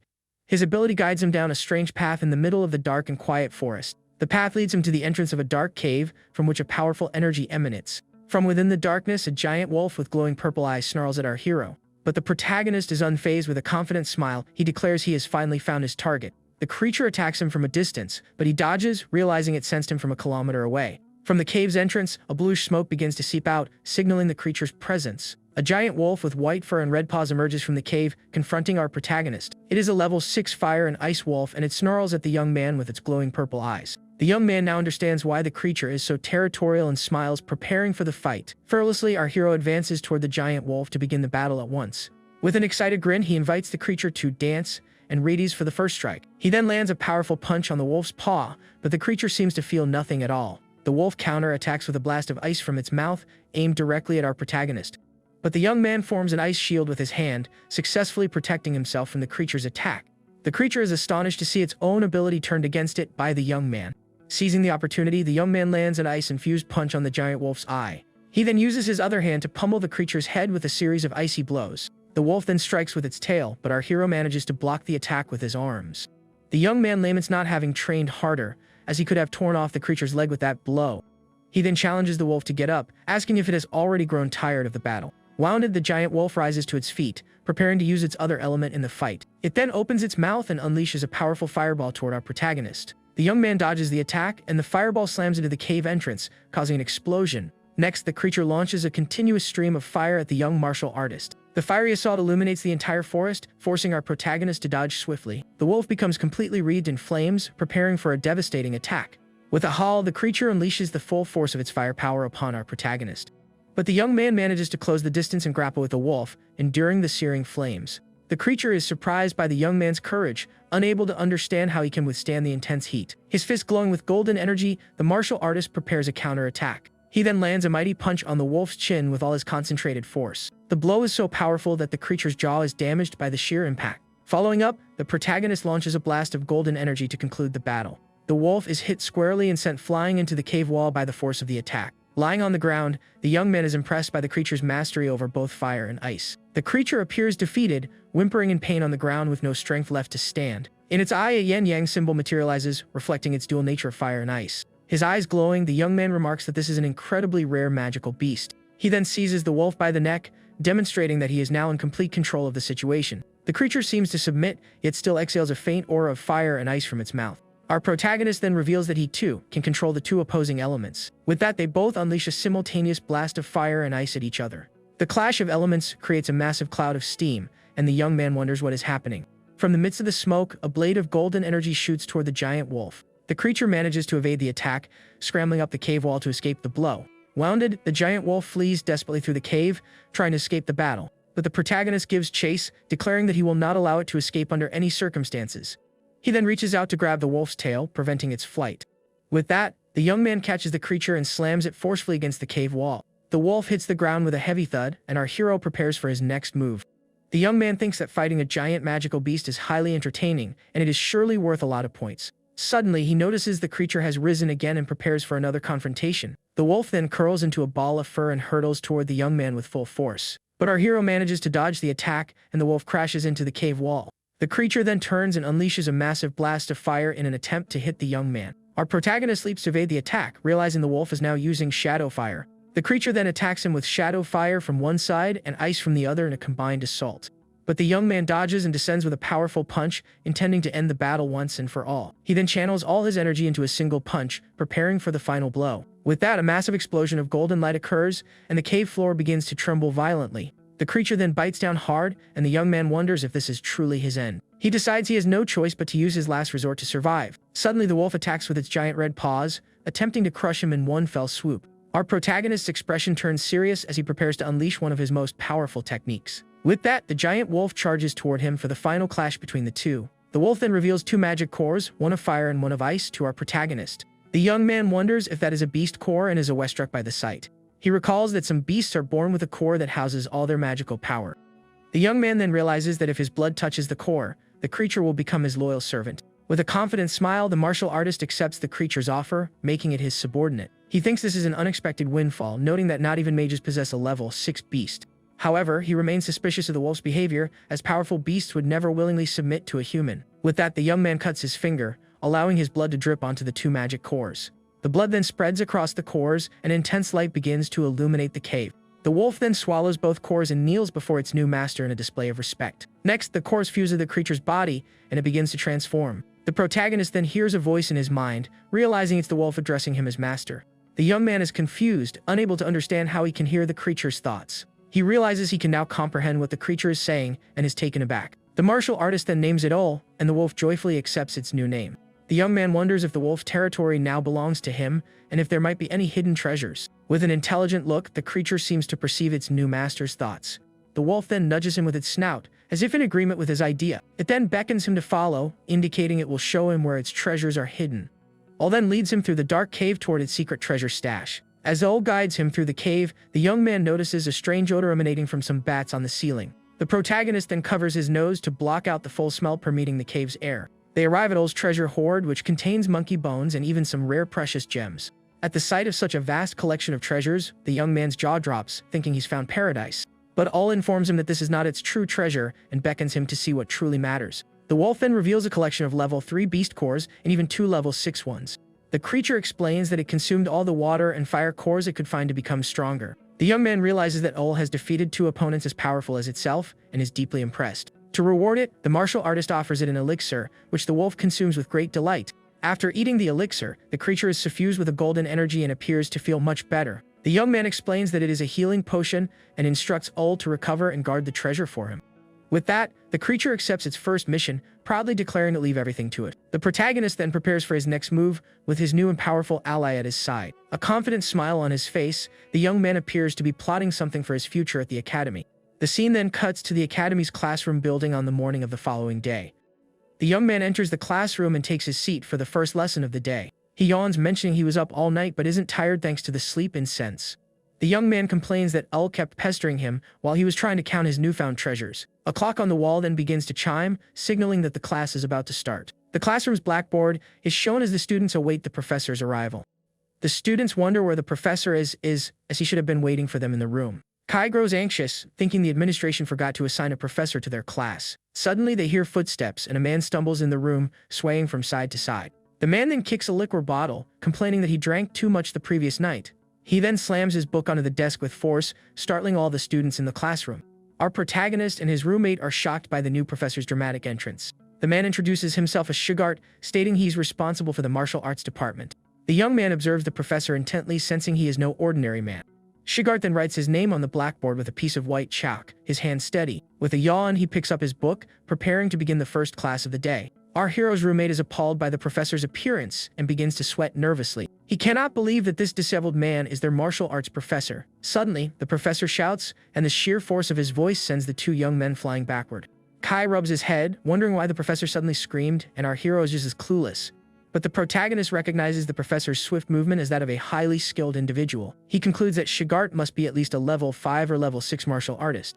The professor then instructs them not to speak without his permission and begins taking attendance. He calls for Tichy and the girl raises her hand, confirming she is present. Next, he calls for our protagonist, who also raises his hand and answers. The professor then calls for Collins, and our hero recalls having seen the girl before. Shigard announces he forgot the textbooks and appoints Tichy as the representative to go retrieve them. The girl is surprised by the appointment, wondering if he is being serious. The professor then confirms that he is indeed serious, looking at her with a determined expression. Kai stands up, arguing that the representative should be chosen fairly through competition. He then boasts about his family and skills, declaring himself the most qualified candidate for the role. But before he can finish, the professor strikes him in the forehead with a piece of chalk. His fingers glowing, Shigart reveals that he was the one who threw the chalk at the white-haired young man. He then reminds him not to speak without permission and forcefully snaps the chalk in his hand. The professor sends Tichy to fetch the books and instructs everyone else to study independently. The girl is pleased with the opportunity, thinking she must seize this chance to change her destiny. Kai complains about the pain, calling the professor a jerk, while our protagonist observes him. Our hero suspects the professor has suffered a severe injury, based on the way he moves. Shigart glares back at him, and the protagonist wonders just how strong he was before his injury. The young man then states that he didn't complain about anything, and Kai calls him a coward for not speaking up. The scene cuts to a few hours later, in front of the Magic Academy's dining hall. The two friends walk together, with Kai complaining that they only had self-study because of their professor. Suddenly, the protagonist's sister appears, calling out to him with an excited smile. The young man then affectionately pats his sister's head, asking how her first class went. She tells him her teacher, Linda, is incredibly nice and even encouraged her to become class representative. The girl then asks if her brother was chosen as the representative for his department. With a smile, our protagonist informs his sister that he was not the one chosen this time. The young man then invites everyone to lunch, and Julia gets very excited at the prospect of eating. At the academy, meals are purchased with points, and the exchange rate varies for each department. The dining hall table is laden with delicious food, including cakes and other sweets for everyone. Julia eats happily, offering some of her food to her brother, who smiles beside her. Meanwhile, Kai wears an expression of pure shock and despair, unable to believe what he is seeing. He cries, complaining that the elite class received 100 points for a single coin, while they only received 10. A staff member then yells at a student, telling him to leave if he has a problem with the rules. The woman states that students without talent must work hard, and Kai feels as though his rights have been stripped away. With a smile, Julia offers some of her food to Kai, trying to cheer him up. The young man weeps with emotion, telling her she is very kind, while Lucas finds him a bit overly dramatic. As the group eats, someone approaches from behind them with slow, silent footsteps. It's Maya, the white-haired girl they rescued, and she greets them with a smile. Julia invites her to eat, but she politely declines, saying she has already eaten, and offers them cookies as a thank you. The little girl is delighted by the cookies and thanks her new friend for the delicious gift. Our hero tries one of the cookies and compliments Maya, telling her she is an excellent baker. The white-haired girl becomes shy and blushes at the compliment from our protagonist. Kai then approaches, asking the young man for a cookie, which he shares with his new friend. He introduces himself, and the protagonist thinks he cannot let Kai discover she is his ex-fiancée. With that, the young woman bids them farewell and leaves, as Julia watches her go with a smile. The protagonist yawns, thinking the dining hall is a terrible place for running into acquaintances. Just then, Mina from the student council approaches, asking if they are enjoying their food. She then leans in and whispers the young man's name, sounding a bit awkward and shy. Suddenly, Theodore, the council president, floats by using fire magic, impressing everyone. The young man claps sarcastically, and our hero thinks he is a massive show-off for using magic indoors. Alone, Theodore drinks a potion, complaining that he nearly lost control of his level 6 magic. The protagonist eats a sweet, remembering he had overheard the president muttering after the ceremony. At that moment, Professor Shigart walks past their table, accidentally knocking over a bottle. Lucas notices the movement and pays close attention to what the man is doing in the dining hall. The master then exits the dining hall, still drinking, and the young man wonders where he is headed. With tears in his eyes, the professor continues to drink from his bottle, his expression one of deep sorrow. He then staggers toward a very tall and imposing clock tower. Stumbling, the man fumbles with a door, appearing to have great difficulty opening it. Two men observe him, and one asks if Shigart is the last to arrive at the meeting yet again. The other remarks that you can't blame him after what happened, and his companion laments the situation. Inside the meeting room, the professor stretches and yawns, looking utterly exhausted. A blonde woman glares at him with a serious, disapproving expression regarding his behavior. She then closes her eyes, appearing to sigh with exasperation at her colleague's attitude. An older man announces that everyone has arrived, and the meeting can finally commence. He then reveals that the day's agenda is the Academy's magical beast-taming tournament. The director explains that the ability to tame multiple beasts is crucial for survival in the Empire. Thus, the tournament is an annual tradition, and over 2,000 level 1 beasts have been prepared. A man in a green suit then suggests that the martial arts students be excluded from the tournament. Shigart slams his hand on the table, infuriated by the other professor's prejudiced suggestion. With a furious glare, the master of martial arts vehemently opposes the idea, defending his students. The blonde woman then agrees with Shugart, stating that all students must participate in the event. Other professors concur, asserting that all students should be treated with equality. The man in the green suit doesn't understand why everyone is siding with Shugart and Linda. He wonders if they still believe the martial arts professor is a level 8 powerhouse. Nevertheless, he relents, stating that the martial arts students can participate if they insist. The director then declares the matter settled. The martial arts department will participate. After the meeting, the man in the green suit exits the room, followed by other professors. One of them asks Linda if she is certain about her decision to support Master Shugart. They acknowledge that martial arts require combat but feel the tournament is too demanding for them. With a confident smile, the blonde woman appears to have a plan in mind for the students. She then recalls something someone told her long ago and gazes out the window. Shugart's voice echoes, saying that a coward who cannot overcome adversity has no right to call himself a martial artist. Back in the classroom, the professor announces that the tournament for everyone will be held in 6 days. He then informs them that after class, they will have a practical combat training session outside. With a determined look, Shugart vows to ensure that every one of his students can defeat a beast. Kai complains that the tournament is only to select the representative and that their participation is unnecessary. One of the students tells him to be quiet, and our protagonist thinks he is always provoking the professor. The young man considers the combat training and decides he must be careful not to use excessive force. Outside, the martial arts students have already begun sparring with one another. One of the female students lands a powerful kick on a wooden pillar with great force and skill. With a determined expression, Tishi demonstrates that she is one of the strongest students in the department. Our protagonist thinks that they are all quite skilled and not bad at all. He realizes the professor has a keen eye, as Tishi is the strongest in the class, second only to him. The young man then joins the training, defeating his opponent with a swift and precise blow. After hours of training, Professor Shugart announces that the day's session has concluded. Kai collapses to the ground exhausted, celebrating that the training is finally over. His other roommates say they are heading to the dining hall and promise to bring back food for him. The white-haired young man explains that he made a deal with Collins to earn more points. One of the roommates gets annoyed for not being informed of the deal, and Kai apologizes. Our protagonist thinks that Collins is clever for making deals to earn extra money. Kai then gets up and brags about his intelligence to our hero outside. He tells the young man he should learn from him, offering the lesson free of charge. But the protagonist clamps a hand on his shoulder, his firm grip indicating he's not interested in the offer. With a smile, he declines the offer, leaving Kai feeling awkward at his friend's response. The white-haired young man then grumbles that the protagonist doesn't need points because of his sister. Night falls and a crescent moon shines in the sky over the magical Beast Mountain range. The protagonist thinks that Kai is mistaken, as he doesn't need his sister to provide for him. He then wipes the corner of his mouth, stating he has all the bounty of nature at his disposal. With his new ally Ol by his side, he prepares for another night of hunting and training. The young man then roasts a large piece of meat over a campfire for himself and his new companion. He laments having to take his sister home, as he could use the time for more training. The young man recalls Mina's attempts to get close to his sister and decides he cannot let his guard down. With a determined look, he vows that if she has ill intentions, he will make her regret it. Ol then wags its tail, drawing its master's attention to the roasting food. The wolf drools at the smell of the meat, waiting anxiously for its meal. With a smile, our hero offers the food to his new friend, who eats it with great joy. The young man reflects that having a tame beast isn't so bad after all. He then tells Ol that after they eat, it will help him train, but promises not to hurt it. The night of training is intense, and Ol soon realizes that its master's promise was not kept. Meanwhile, at the Ryan family mansion, the night is calm and peaceful under the moonlight. Our protagonist's mother, Catherine, sits alone in the garden with a sorrowful expression. Her husband, Holt, then approaches from behind, comforting her with a gentle hand on her shoulder. He asks if she is thinking about the children, and she admits she can't hide anything from him. With a smile, the man says their classes must have already begun at Allen Academy. With tears in her eyes, the woman appears deeply worried about her children's well-being.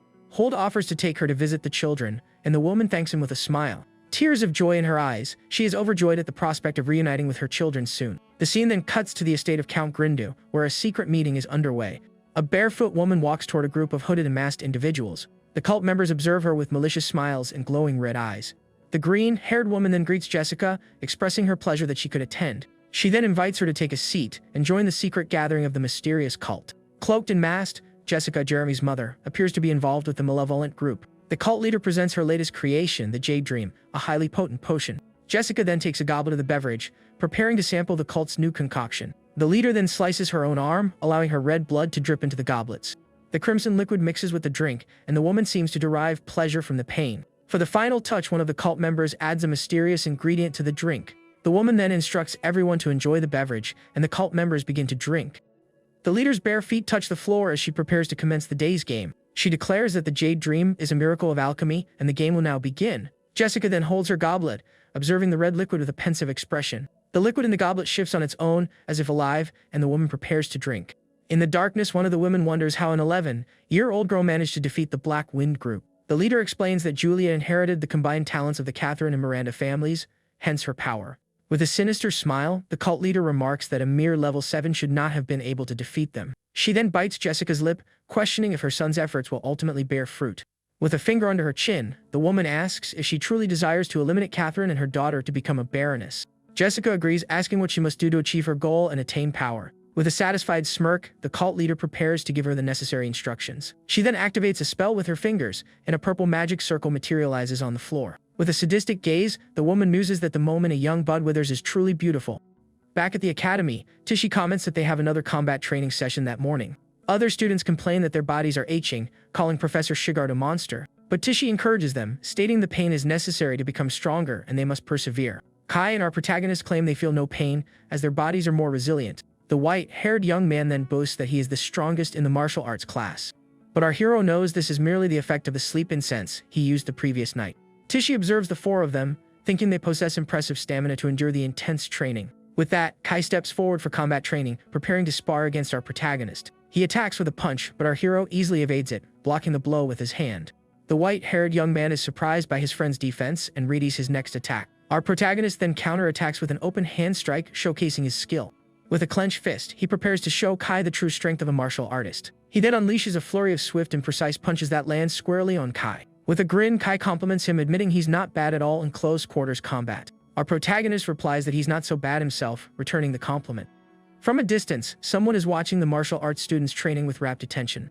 The young man then turns, sensing he is being observed by someone from across the courtyard. He feels a fixed gaze on him and wonders who is watching him so intently. Underneath a tree, an old man with long white hair meditates in silence. Our hero then wonders if it is the old man who is observing him during training. Kai seizes the moment of distraction, landing a solid punch on our protagonist's face. The young man then knocks him down with a kick, and our hero falls to the ground with a thud. Wounded, Kai gets back up, telling our protagonist not to look away, as the fight is not over. The young man then rises, agreeing to continue the fight until one of them emerges victorious. The old man chuckles and gets up to leave after observing the students' training. A woman addresses him as Director Otani, asking if he is heading to the academy's library. With a smile, the director says he is just going for a walk, remarking that the young man he saw is fascinating. He perceives that our protagonist is concealing his true strength from everyone at the academy. The director then states that he will remember the name Lucas, deeming him a promising young man. Hours later, the class finally concludes, and our protagonist walks through the academy's hallway. He recalls that during the afternoon session, Professor Shigart taught them massage techniques. The other students enjoyed the lesson, and its effects were so profound that everyone's muscle fatigue vanished. With that, the young man prepares to head to his secret training ground to continue his journey. Our protagonist decides to purchase the materials he needs for his training ground. He heads to the academy's magic materials shop, which sells rare and exclusive items. The young man is impressed by the shop's size, comparing it to a shopping mall. In the shop, everything is paid for with points, and a high-quality training dummy costs 30 points. The young man thinks the selection is excellent, but the prices are exorbitant, and he will spend a great deal. He is unwilling to depend on his sister, as he would feel guilty if she lost her snack money. Therefore, he decides to buy only the magic potion and exchange his materials for points later. At the counter, a clerk is asleep, and our hero tries to get her attention. The woman awakens with an irritated expression, preparing to assist the new customer. The young man then presents his academy card, requesting to purchase the magic bath potion. The clerk states the price is 5 points and prepares to complete the transaction. Our hero's card glows with a purple light, and the number 5 appears on the magic sphere. The woman then realizes he is a martial arts student and judges him for spending his points. With a smile, the young man thanks her for the purchase, and the clerk hands him a bag of potions. She advises him not to waste his points, but he replies that this won't be enough. The clerk becomes annoyed, thinking he's a spoiled noble who doesn't understand the value of money. She then grumbles that she hates nobles, and our protagonist leaves the shop unfazed. Back in his hideout, the young man prepares to take his medicinal bath in the cave. He then steps into the tub of purple water, relaxing after a long day of training and classes. With a sigh of relief, the young man appears to be savoring this moment of rest. He thinks that while the medicinal effect doesn't diminish, it's a waste to simply discard the bathwater. Suddenly, he hears a noise and sees a pair of purple eyes watching him from the darkness. A giant mouth full of sharp teeth then appears, growling at our protagonist. After his bath, the young man decides to gather some materials to exchange for points at the academy. To avoid attracting attention, he decides to sell only common level 2 materials. Suddenly, he hears a noise and turns to see what is happening in the cave. He finds Al eagerly lapping up the water from his medicinal bath. The young man is shocked, demanding to know what his servant is doing with his bath water. Our hero and his servant stare at each other in silence for a moment, neither knowing what to say. The young man then says it's alright, concluding that the water will also strengthen the wolf's body. With that, the problem of waste is solved, and our hero prepares for his mission. He decides to exchange the materials gradually to avoid drawing the attention of others. At the materials shop, the clerk offers to carry his items with magic, but he declines. The protagonist thinks it's beneficial that the clerk assumes his family provided him with the materials. The following day, Professor Sugar becomes irritated with the students' lack of seriousness regarding the tournament. He yells that if they don't want to train, they can give up and go home immediately. The professor then begins correcting the students' posture with his usual strictness. He criticizes Kai's weak punch, and the young man defends himself, stating he has already defeated his classmates. With a simple flick, the professor knocks Kai to the ground, and our protagonist notes that he always aims for the eyes. The professor then asks the other three if they truly lost to someone so weak. With a sigh, the professor complains that spoiled nobles are always a headache. He then orders Tichy to fight Kai to teach the white-haired young man a lesson. The two take their positions on the training field, preparing for the impending confrontation. With an arrogant smirk, Kai declares he will prove who is superior through his skills. Tichy simply invites him to begin the fight, her expression calm and confident. The girl then lunges forward with a powerful kick that kicks up dust, demonstrating her strength. In the blink of an eye, she assails him with a sequence of swift and precise kicks. With a wicked smile, Kai prepares to counterattack and assert his superiority. But Tichy is faster, striking him on the chin with a powerful punch that throws him off balance. She follows up with an elbow to the face, showcasing her combat technique. The girl then utilizes a water ability, hitting him with a blast of pressurized water. Kai is stunned by the girl's ability, unable to believe she can use magic. Tichy seizes the opportunity, landing a powerful kick to his face with all her strength. The white-haired young man is dazed by the blow and lets out a nervous laugh. He then tells her not to underestimate him and prepares to use his own skills. But Tichy is quicker, striking him in the chest with a precise open palm blow. The strike is so forceful that the young man is sent flying, landing hard on the ground. Our protagonist then understands why the professor chose Tichy as the representative. The professor yells for everyone to take the training seriously as our hero observes the scene. Tichy then approaches Kai, who is still on the ground, and asks if he is alright after the fight. The professor notes that Kai seems irritated and warns him that tomorrow, everyone must tame a beast. He threatens to expel anyone who fails, and Kai is shocked by the sudden announcement. The next day, the professor instructs them to fight with all their might until nightfall as a final training exercise. Lying on the ground, Kai calls out to our protagonist with an expression of pure exhaustion and defeat. The young man advises him to correct his bad habits and focus on his opponent's weaknesses. But Kai says that's not it. He thinks he has fallen in love with Tichy after their fight. He reveals he's already thinking about names for their children, and our hero thinks he's a masochist. The following day, the tournament begins in a grand arena, and the students are called to enter. Kai is filled with dread at the thought of the monsters, and our protagonist sits beside him. Two students from the magic class mock them for being in the same tournament venue. But the professor orders them to be quiet and memorize the tournament rules immediately. Our hero is surprised to see the professor defending the martial arts students. With a thoughtful look, he realizes his master isn't as bad as he initially seemed.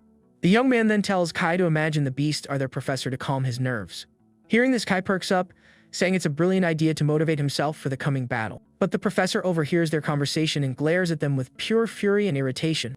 Our protagonist then reminds Kai that a beast cannot break his defense if he remains focused. A man appears on a holographic screen and begins to explain the tournament's rules. He states that anyone who tames 10 beasts will receive a perfect score, and the time limit is 10 minutes.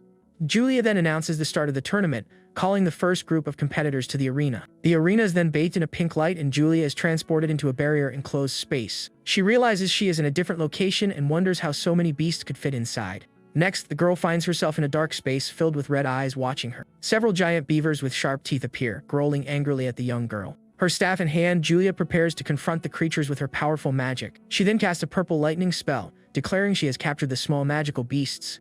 The blast of lightning strikes the creatures, leaving them paralyzed on the dark arena floor. The man on the screen explains that when a beast submits, a purple smoke is emitted from its body. This allows the professors to monitor the students' progress and assign scores accordingly. One of the professors is shocked by little Julia's speed and efficiency in the tournament. The young girl then completes her task, and a professor congratulates her as the next pair prepares.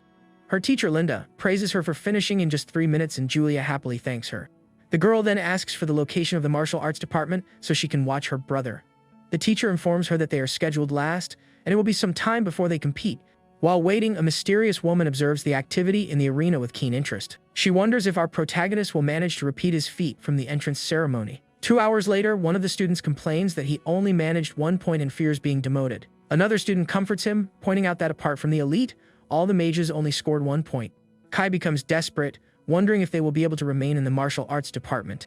But our protagonist calms him, reassuring him that they are no weaker than the mage classes. The professor then cracks his knuckles, stating they are correct and should not underestimate themselves. He explains that no one was injured because level 1 beasts are incapable of harming humans. With that, the master asserts that in close quarters combat, they are stronger than low-level mages.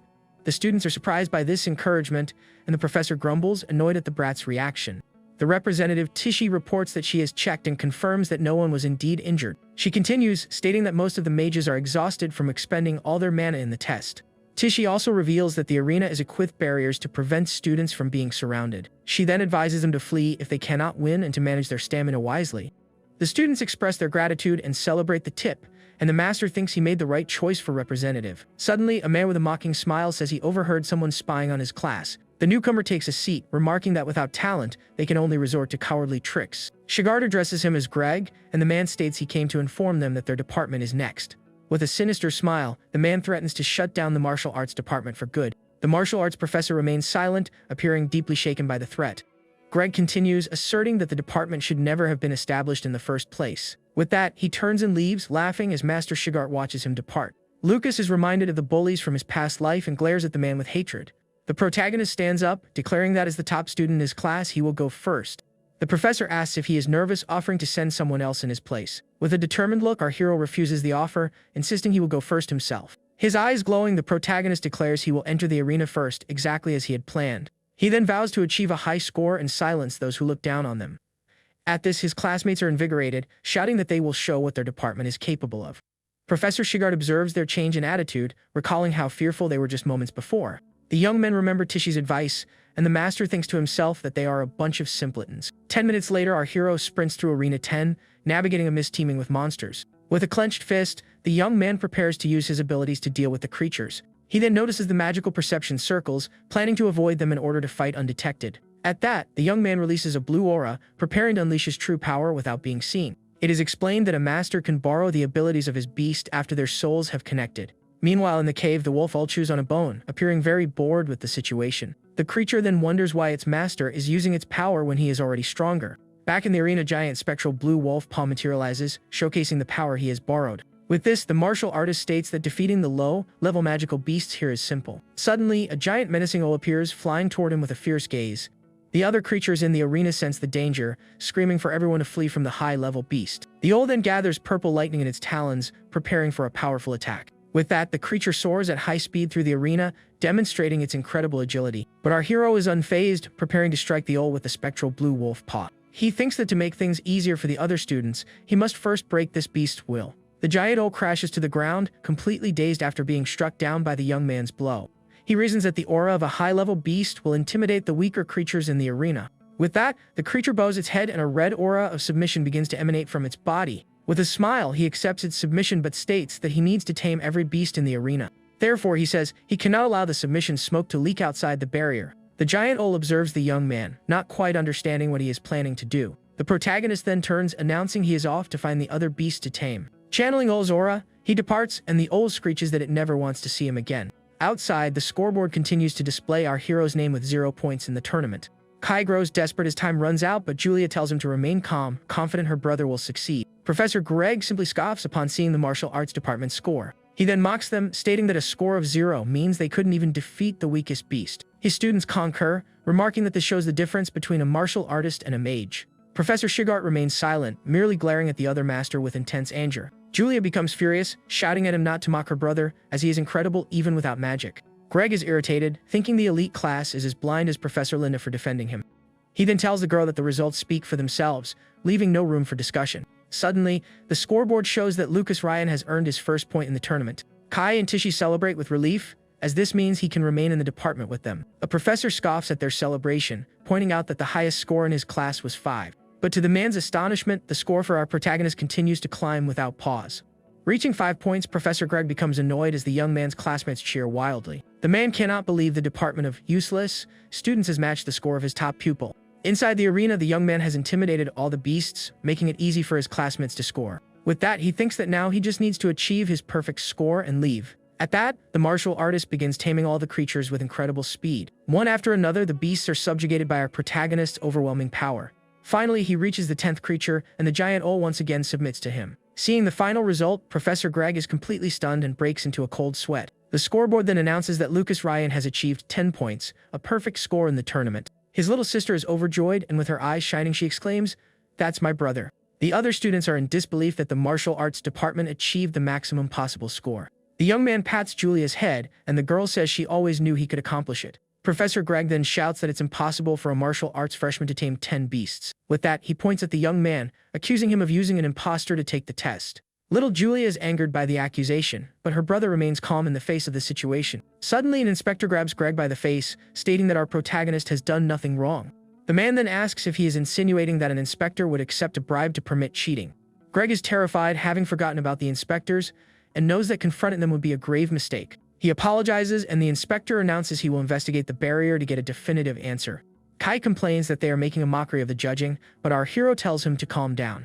With a confident smile, the young man states that he has nothing to hide from anyone at the academy. 10 minutes later, we see the giant owl inside the arena looking extremely frightened. The barrier then dissipates, and the creatures look toward the light with surprise and confusion. The owl realizes the powerful human has vanished, and they can finally see the outside world. With that, the creature screeches for everyone to escape, and the beasts make a break for it. But one of the inspectors raises his magic staff, preparing to intervene in their escape. He then casts a containment spell toward the fleeing creatures. The magic strikes the owl squarely, trapping it in the air with a rope of golden energy. The inspector notes that the beasts are agitated, but not weak enough to warrant being replaced. One of the men then asks his colleague if he believed the students scored fairly. The head inspector replies that he found no evidence of wrongdoing, but something strange has happened to the creatures. They then decide to send the 10 beasts for a full inspection and resume the tournament. An announcement is made stating that no problems were found and the next competitors should prepare. The protagonist finds it interesting that even without proof, they still refuse to believe in his abilities. But with a confident look, he appears to be one step ahead of everyone at the academy. He glances at Tichy and his master, thinking that the real surprise is yet to come. The scene then cuts to Tichy, who runs into the arena for her own test. With a determined look, the girl tells herself that she cannot lose to Lucas. Inside the barrier, the young woman confronts a gray wolf and prepares for battle. The girl lunges, delivering a swift sequence of powerful blows to the gray wolf with great agility. She thinks that if she can't defeat it in 30 seconds, she will change tactics and head for the gate. She then leaps onto the creature's back to continue her assault and attempt to finish it. The wolf then catches our hero's scent and wonders if he is still somewhere in the arena. The representative prepares another strike with her clenched fist, aiming to end the battle. But the creature submits instantly, and the girl is greatly surprised by the wolf's reaction. She wonders how a level 3 shadow wolf could have submitted so easily and quickly. The young woman becomes pensive, questioning if it was a mere coincidence or something more. With a confident smile, she realizes that perhaps her department is not so weak after all. With that, she moves on to the next creature, attacking it with a powerful punch to the face. Her score then rises rapidly as she defeats a giant boar with ease. Kai cheers for her excitedly as her score continues to climb relentlessly on the board. The girl shouts with determination, successfully taming her 6th creature in the academy tournament. A saber-toothed tiger is startled, and she quickly reaches 9 points in the arena. The final creature is defeated, and the young woman achieves the maximum score of 10 in the tournament. The scoreboard then announces that Tichy Hamaru has also achieved a perfect score of 10 points. Kai is stunned, commenting that she was even faster than our protagonist in the test. The girl then requests that these beasts also be sent for a detailed inspection. She thinks that the beasts are not so frightening, and that martial artists are not inherently weaker. With that, match 3 begins, and we see another student defeating a purple bat creature. The young man defeats the creature with a beam of golden energy, celebrating his victory. With a smile, he boasts about achieving the perfect score of 10 in the tournament. In match 4, a young man with green hair strikes a giant gorilla with a powerful kick. A confident smile on his face, he also celebrates his perfect score of 10 points. Next, Kai attacks a saber-toothed tiger with a potent and accurate punch to the face. The creature submits, and the white-haired young man joyfully celebrates his victory. He then gives a thumbs up, showing that he too achieved the maximum score. The scoreboard then reveals that every single martial arts student has achieved a perfect score. With this, they soar directly to the top of the rankings, tying with the elite class. Professor Shigart then allows himself a subtle smile, appearing very proud of his students. He then takes his flask and has a drink, seeming more relaxed and satisfied. The inspection reveals no issues with either the beasts or the tournament's barrier. Director Otani wonders why the scores for the martial arts department are so uniformly high. One of the inspectors theorizes that the beasts were frightened by the mage's attacks. The director then counters that the martial artists seem to frighten the creatures even more. With that, he decides that in the following year, the martial arts department will compete first in the tournament. Professor Greg is shocked, as this means they will tie with the elite for first place. Professor Shigart simply glares at him with a look of superiority, following the director's decision. Calmly, the director asks if he has any objection to the decision he has just made. Greg then questions the fairness of the decision, believing they won through sheer luck. The director replies that luck is also a component of skill, leaving Greg stunned by the response. Another man concurs, stating they cannot discard the scores as the students are not at fault. With that, the director orders the results to be announced, and Greg agrees with immense anger and frustration. The professor then watches Shigart and Linda depart, vowing to keep a close eye on both of them. With a furious expression, he appears to be plotting something against the rival department. After Greg's departure, the director and another man discuss the tournament's outcome. The man states that the matter affects the department's very existence, and that the director must know something. Director Otani says he cannot share the details of what he knows about the situation, but he promises it is nothing detrimental to the school and that he will feign ignorance for now. The scene then cuts to the martial arts students' dormitory building at the academy. Kai celebrates his perfect score, exclaiming that he must tell his father immediately. His roommates celebrate as well, remarking on how much stronger they've become since the entrance exam. Our protagonist thinks to himself that no one suspects him, and his plan has worked perfectly. Kai then asks how they will spend the 20 bonus points they received for placing first. One of the young men says he will save his, adding that he still owes our hero a meal. Kai then states the obvious answer is to buy materials for the following month's combat training. Our protagonist's interest is piqued, and he asks about the combat training. They then explain that the training takes place in Allen Tower, the Academy's official proving ground. Within it lies an illusory world populated with various races and beasts for the students to confront. However, only 100 freshmen are allowed entry, and the 12 from the elite class have their spots guaranteed. Kai becomes excited, stating that since they all scored a 10, they are certain to get into the tower training. At that, his other classmates ask where he's going, and the young man says he is off to buy equipment. With that, the two of them dash off, and our hero muses that every martial artist yearns to become stronger. Sipping his tea, the young man reflects that ensuring everyone scored in the tournament was the right decision. Kai then invites him to the materials shop, but our protagonist declines the offer. Suddenly, his roommate becomes hypnotized by a strange pendant dangling before him. Our hero reveals that Professor Shigart gave him the pendant, and that he wishes to examine it. Looking at the pendant he won, the protagonist wonders if it's the prize for a perfect score. Kai grows annoyed as the prize was meant for Tishi, but Shuichi just claims his only strength is luck. Hearing this, his white-haired friend sighs in defeat, seeming to accept the situation reluctantly. He then says his goodbyes, mentioning he's off to the supply store to find the others before leaving. Moments later, a large screen announces that everyone from the martial arts department achieved perfect scores. This news shocks the crowd, as the martial arts department has just secured the tournament's maximum score. Seeing this unexpected outcome, students from the other classes are left completely stunned and speechless. At that instant, a girl stomps her foot hard on the ground, showing all her pent-up anger and frustration. This is Leela, and she furiously complains that they were supposed to be the top class after the elites. With a furious glare, she speaks of the effort her father invested for over 10 years. Filled with rage, the young woman hurls a dagger of magical energy toward the results board. She complains that because of this, the martial arts group claimed 20 spots for Allen Tower. One of her companions agrees, stating angrily that those spots should have gone to the mages. However, another student recalls the base's teachers confirming they hadn't cheated on the test. Unexpectedly, a pink magic dagger flies at high speed right for the tournament scoreboard. A young man catches it mid-air, accusing the martial arts department of bribing the masters. Another young man suggests that the son of the wealthy Toroi family could have easily paid the bribe. The same young man with glasses adds that he saw two of the Taroi Hair's lackeys earlier. Andrew, one of Greg's students, reveals the pair bought all the remaining training equipment in the store. He warns that with a bonus, their precious materials will all be taken by the other department. Leela grips her staff, remarking that a martial artist's meridians are as fragile as glass. A wicked smile crosses her face as she suggests they correct the other student's growth rate. Suddenly, a dagger is thrown forcefully through the air, heading towards some trees. It strikes the ground near 3 students, one of whom questions the reason for the sudden attack. Then, one of the blonde young men collapses, injured with a strange red symbol on his back. His friend realizes it's poison and insists they need treatment immediately. The green-haired boy kneels down, sarcastically offering his points to the injured students. Seeing this mockery, Leela mercilessly unleashes a powerful green magic spell on the two. The attack strikes one of the youths head-on, who screams in pain as the magic pierces him. The other young man also agonizes with a purple mark on his face as ice spikes run him through. As she and her group approach, she says with contempt that she has no need for their points. Badly injured, the blonde student asks why she attacked if she didn't want his points. Stepping on the young man with her heel, she says her demand to spare them is actually quite simple. Holding up a potion, she demands they crawl back to the martial arts department. With a sadistic look, she tells them to inform everyone their lives are worth less than insects. As the sun sets, a scream of pure despair echoes through the forest, startling everyone nearby.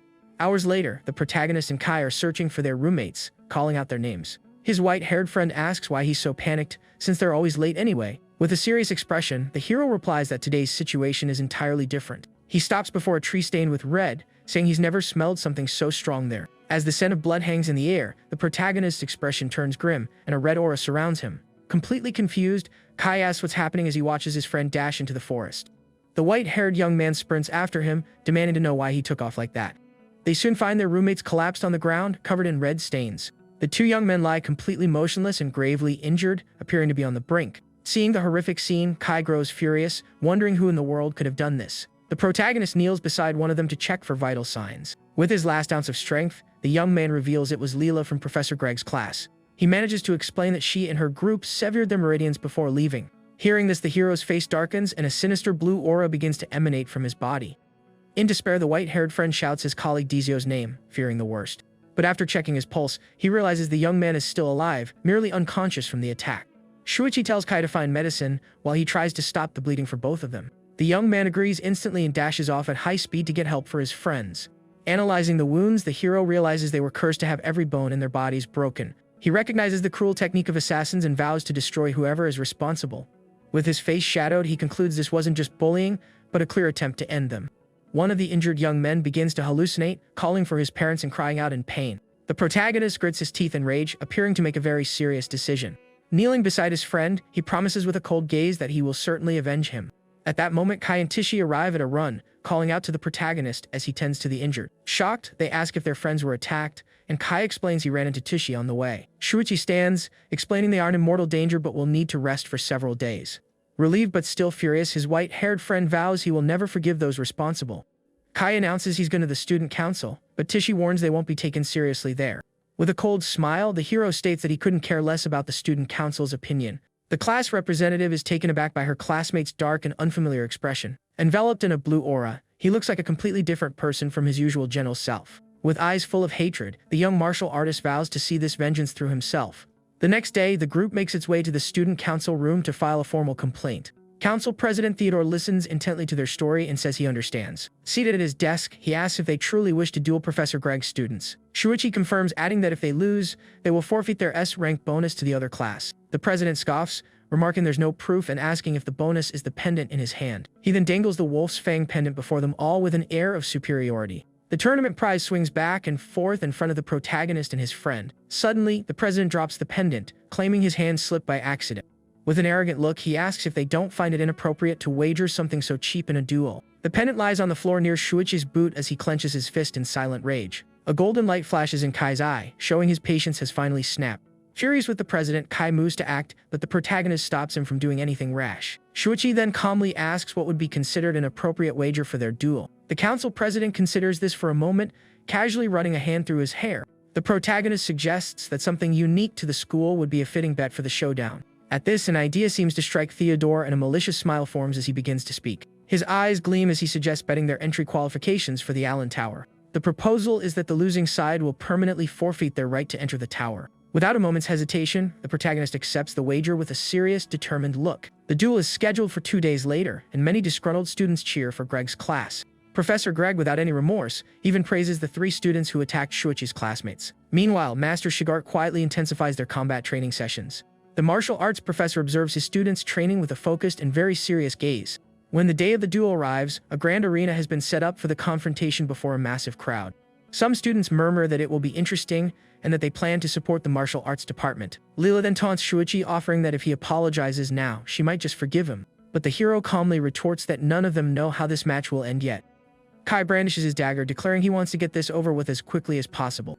Across the arena, Andrew adjusts his glasses and staff in hand invites them to begin. As the starting signal sounds, the white-haired friend rushes swiftly toward his opponent. Andrew immediately casts a spell and several blue magic circles materialize, creating spikes of ice. Skillfully spinning his dagger, Kai manages to evade every single one of the opponent's ice spikes.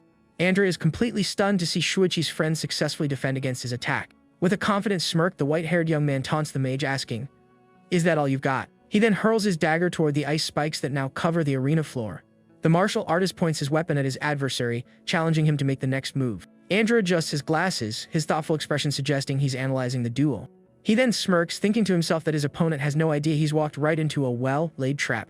A serious expression comes over Kai as he notices a blue aura forming around his body. Suddenly, the ground beneath him freezes solid, trapping him in a prison of magical ice. The ice crystals creep up his legs, leaving him completely immobilized in the center of the arena. With a triumphant grin, Andrew declares that his opponent now has no way to escape. Surrounded by a blue aura, he prepares for the final blow, bidding farewell to the spoiled noble. Even trapped, the protagonist's friend refuses to give up, bracing for his opponent's attack. The mage slams his staff into the ground, unleashing a massive wave of ice across the arena. After the attack, a single drop of red liquid falls onto the frozen ground, signaling an injury. Andrew smiles with satisfaction, asking if the young martial artist finally understands his place. We next see Kai struck by the ice as his opponent says this is for provoking a mage. The young man hangs his head, covered in ice, looking utterly defeated. His opponent approaches and mocks him, telling him to speak up if he's surrendering. Lila smirks with disdain, remarking that as expected, trash will always be trash. With a derisive smile, Lila offers to spare his life if he admits defeat right now. A flash of anger in Tishi's eyes shows her fury at the blue-haired mage's taunt.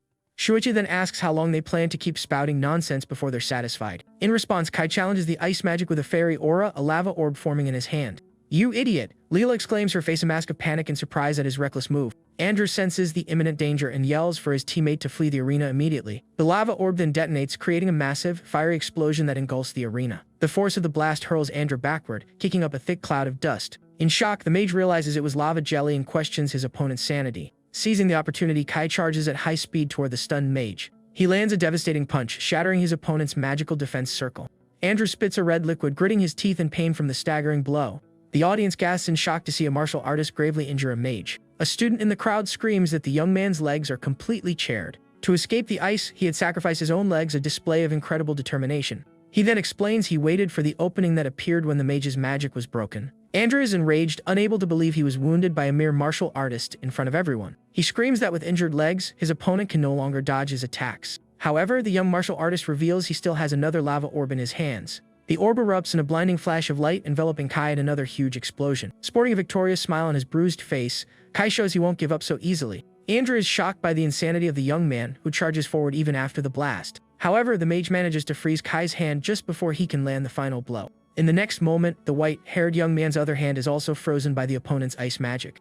The young man grumbles that he hates ice users because they always slip up at the last second. Wounded, Andrew yells desperately for the martial artist to stay away from him. Ignoring the warning, Kai shatters the ice with a powerful headbutt, striking the mage directly. From the force of the impact, Andrew spits more red liquid as his glasses shatter into pieces. He is then thrown violently against the arena wall, utterly defeated. Collapsed on the ground, the mage can't believe his ice shield was broken by sheer brute force. With a triumphant smile, Kai raises his dagger and is declared the winner of the first match. He remarks that he was feeling great, but Shuichi reveals he slipped a drug into his breakfast. The white-haired young man expresses his concern for Tishi's upcoming fight against the girl, but the protagonist reassures him, saying that if it's Tishi, she will undoubtedly be fine. In the crowd, someone comments that Andrew only lost because he went easy on Kai for being from a wealthy family. Tishi becomes irritated, knowing he won through his own skill, which they refuse to admit. As the match begins, the girl advances with incredible speed toward her opponent. Leela summons spikes from the ground, attempting to defend against the martial artist's swift attack. The protagonist watches as Leela remarks that martial artists are obsessed with honor. With a wicked grin, she declares that for mages, the only thing that matters is the final result. However, Tishi is far quicker, effortlessly dodging the spikes. The girl then whispers something in Leela's ear, leaving the mage completely shocked. With a powerful punch, she strikes the mage head on, instantly shattering her spike defense. Leela coughs up a red liquid, wondering how a level 1 girl could possibly be so fast. The mage's eyes glow with a blue light as she appears to prepare for a counter-attack. Teishi then unsheathes her sword, stating she will explain the reason for her speed. Grabbing Leela by the arm, she says there is a core teaching in the martial artist's code. Her eyes glowing within a fiery aura, she proclaims they must protect human life. Shocked, the mage uses her plant magic to try and break free from her opponent's grasp. The martial artist then strikes Leela's mana meridians with a series of lightning-fast blows. Witnessing the precision of the strikes, Kai and the protagonist are impressed by Teishi's skill. The hero smiles, thinking that as expected, his classmate has remarkably sharp eyes. The young woman then states that she shouldn't have trampled on a martial artist's pride so carelessly. With one last strike, she defeats Leela, securing the second match for the martial arts department. After the fight, several poison needles fall from Leela's sleeve, revealing her hidden weapon.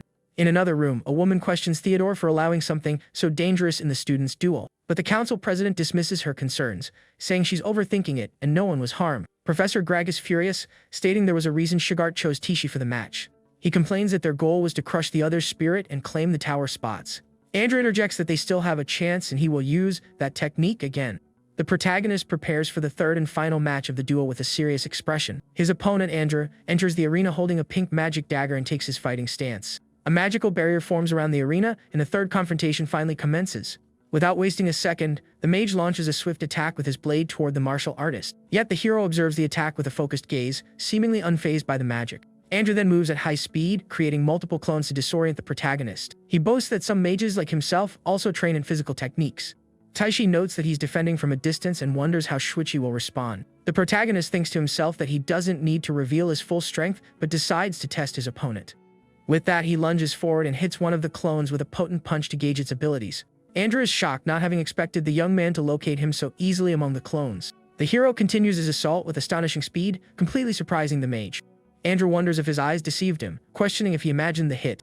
The mage then counterattacks with his magic sword, attempting to strike the martial artist. He then realizes that for a fleeting moment, the young man exuded a completely terrifying presence. With a smirk, he says what a shame and prepares a spell with his magic staff. Shuichi sees the attack coming, his eyes narrowing in pure concentration for what's to come. The magic sword strikes him in the shoulder, and a red liquid begins to flow from the wound. Even injured, the hero faces his opponent with a calm expression, betraying no pain. Andrew prepares to use his bone-shattering art, declaring that his opponent won't withstand this blow. "I will crush every bone in your body," Andrew screams, channeling his special technique. With a look full of hatred, he seems certain his technique will work perfectly. But to his utter astonishment, the bone-shattering art has no effect on the martial artist at all. Kai is dumbfounded, wondering what his friend did to completely negate the mage's attack. The mage accuses the hero of bluffing, claiming he has no secret move. The protagonist then seizes Andrew's arm with a powerful grip, preparing for the final blow. Andrew struggles to break free, but the hero holds him fast, stating, "That's enough." With a calm gaze, the martial artist announces that it is now his turn to attack. He stomps forcefully on the arena floor, preparing one of his most powerful moves. The stomp creates an immense shockwave, kicking up a thick cloud of dust and debris. The mage is shocked that a level 1 martial artist could create such a wave with a single leg.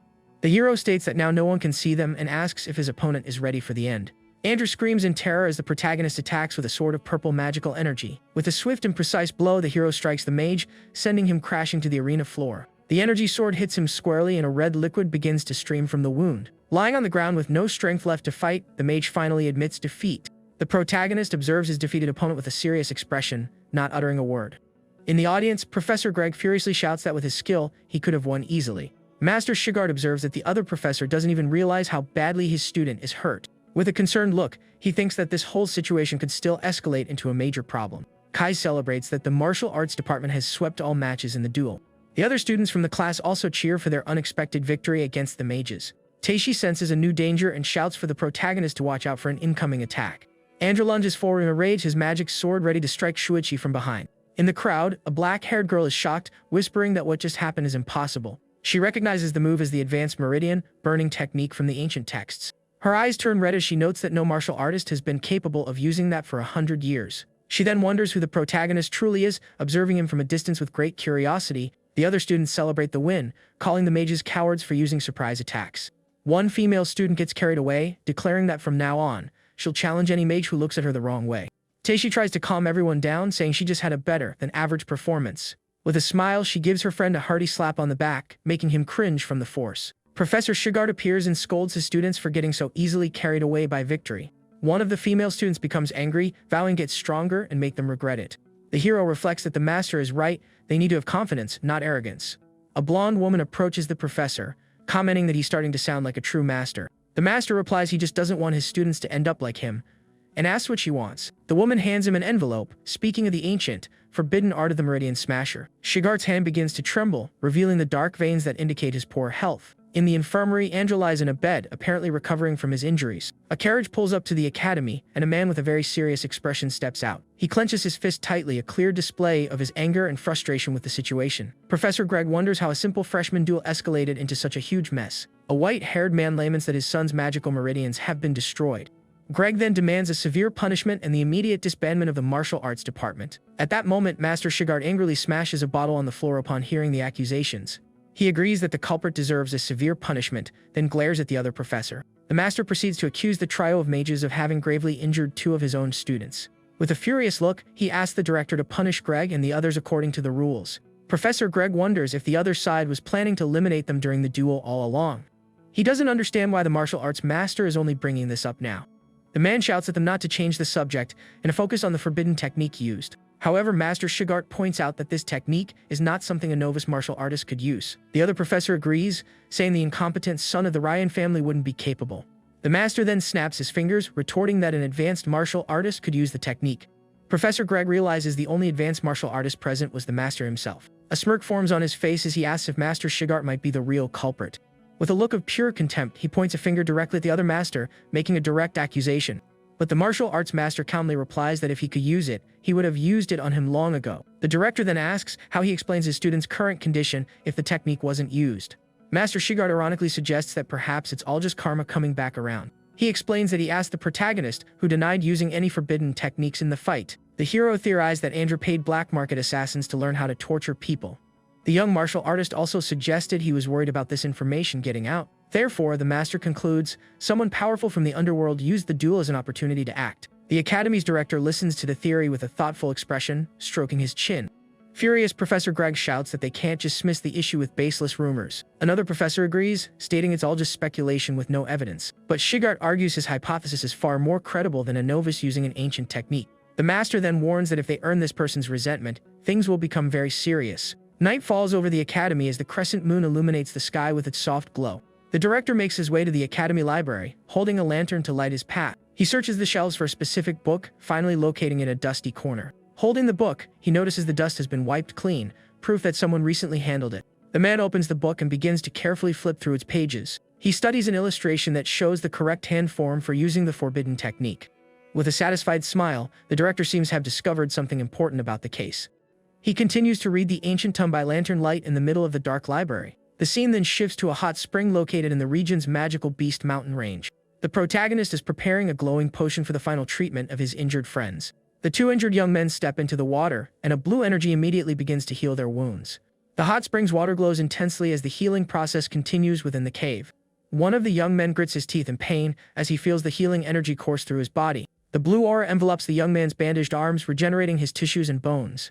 The healing energy also flows through the other young man's legs, restoring his strength and vitality. The second young man also feels the pain of the process, groaning as his injuries are mended. The blue aura concentrates on his back, healing the wound and removing the mage's curse. The protagonist watches, telling them to endure the pain just a little longer to be fully healed. He then reveals that martial artists, like mages, can also use healing techniques. Several days later, in the city of Dak, Shuichi's parents arrive to visit their children. Their carriage stops, and they alight, eager to see their children after so much time has passed. The mother remarks that it's been a long time, and the father agrees they will see them soon. She observes the city, commenting that nothing has changed since her last visit. The father then calls her name, seeming to notice a hint of sadness in her distant gaze.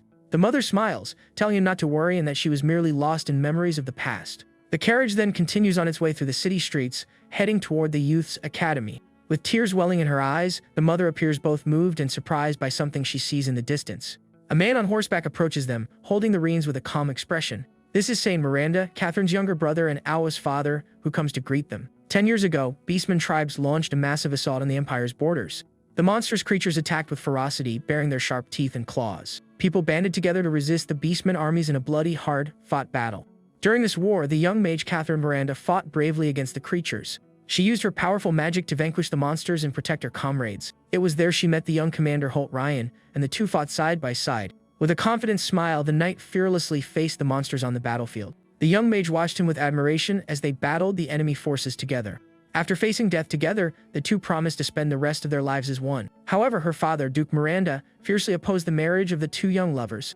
The man muses on the irony of their children now meeting at the magic school. With a smile, he reflects that time passes so quickly, and things are always changing. He then compliments her children, mentioning that his father thinks Julia resembles a younger version of her. Shuichi's mother is surprised, asking if their father truly acknowledges Julia's existence. With a warm smile, he invites her to return home, saying their father has always wanted to see her. He sighs, seemingly hiding something from his sister, who watches him with suspicion. The man then reveals that their father wishes to see only her, not the rest of her family. With tears in her eyes, the woman realizes her father still refuses to accept her husband, Holt. The protagonist's father tells her to go, stating he needs to head to the front lines anyway. Shuichi's mother worries about his departure, but he reassures her with a gentle smile. Holt then says his farewell, promising to come for her as soon as the military campaign concludes. Her brother reveals that Holt swallowed his pride and asked for help to reconcile with their father.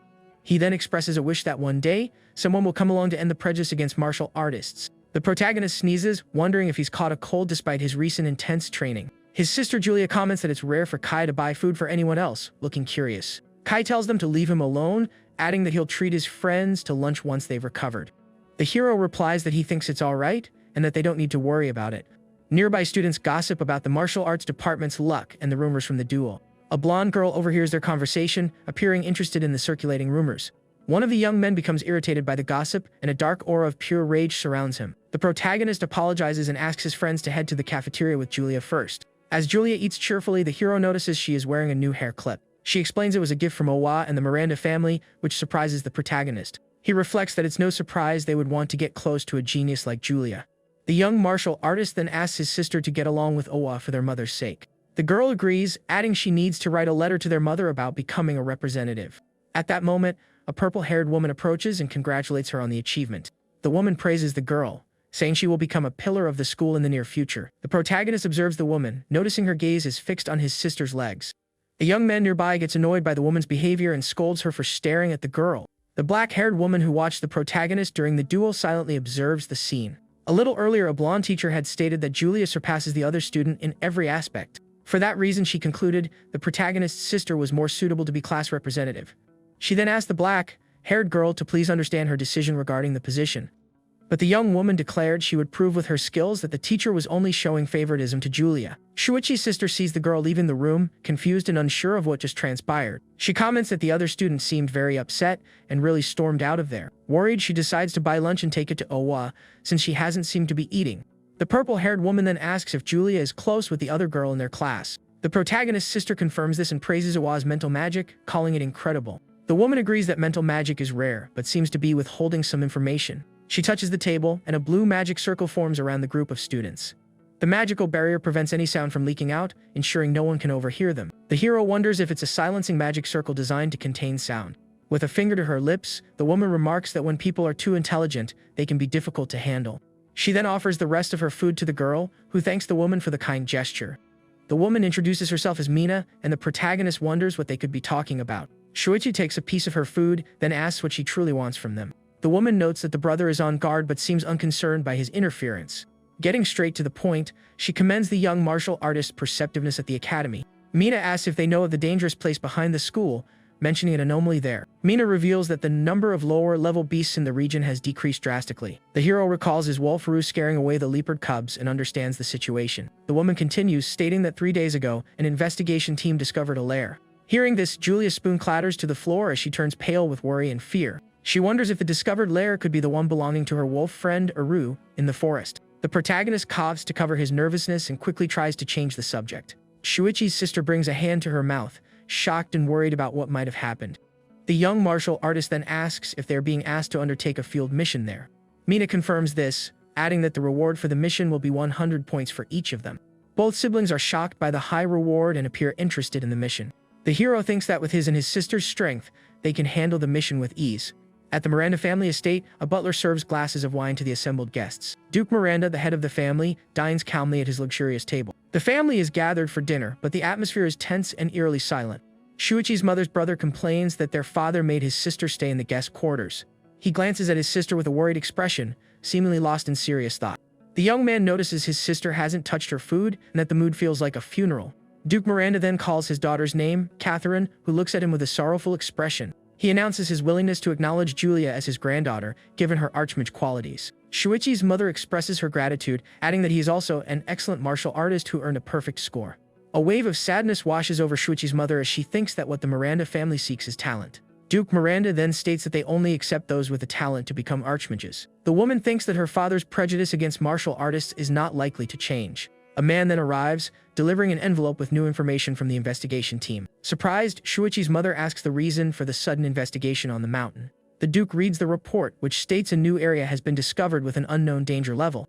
Her brother expresses concern about a potential danger to the children at the Allen Magic School. But the Duke reassures him there's no danger, as the school has teachers and his own subordinates on site. He then asks his daughter to wait until the matter is resolved before going to see the children. The woman agrees with her father, thinking that her children will just have to wait a little longer. Mina reveals that to accept the mission, they need 5 people, including 1 member of the council. One of the students is shocked, exclaiming that there was no member limit when he last checked. Mina explains the president changed the rules due to the anomaly discovered in the cave. She realizes he deliberately changed the conditions, betting she couldn't assemble the required group. The hero then concludes that this is why she has been getting close to Julia since the entrance exam. Mina apologizes, saying it seems they will have to abandon the mission for now. But the protagonist and his sister offer to help recruit the necessary people for the mission. With tears in her eyes, Mina thanks them for their help, privately feeling guilty for using them as pawns. A determined look on her face suggests she is formulating a plan to get what she wants. Suddenly, a knight in shining armor appears, sword in hand, and calls out to her.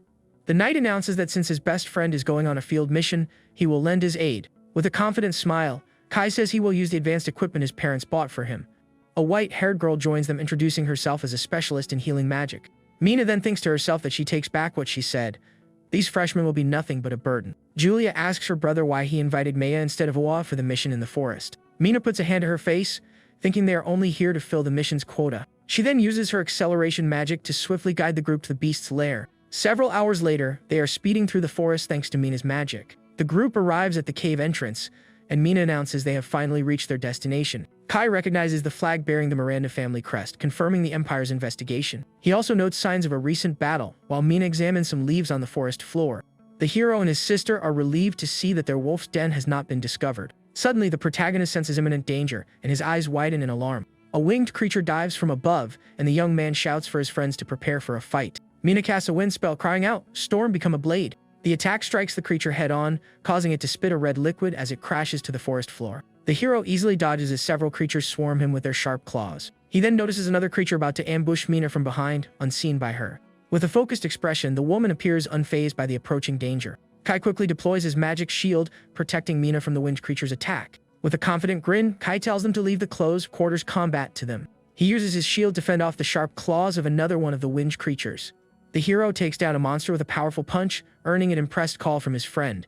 Kai playfully challenges him to keep up with his speed during the battle. Mia creates a barrier of water spirit, telling the group to leave the support to her. The creatures continue their assault from above, attacking with sharp and dangerous claws and beaks. Mina thinks to herself that it's been a while since she felt everyone coordinating so perfectly together. She explains that the beast dislikes wind and lightning magic, then instructs Julia to attack.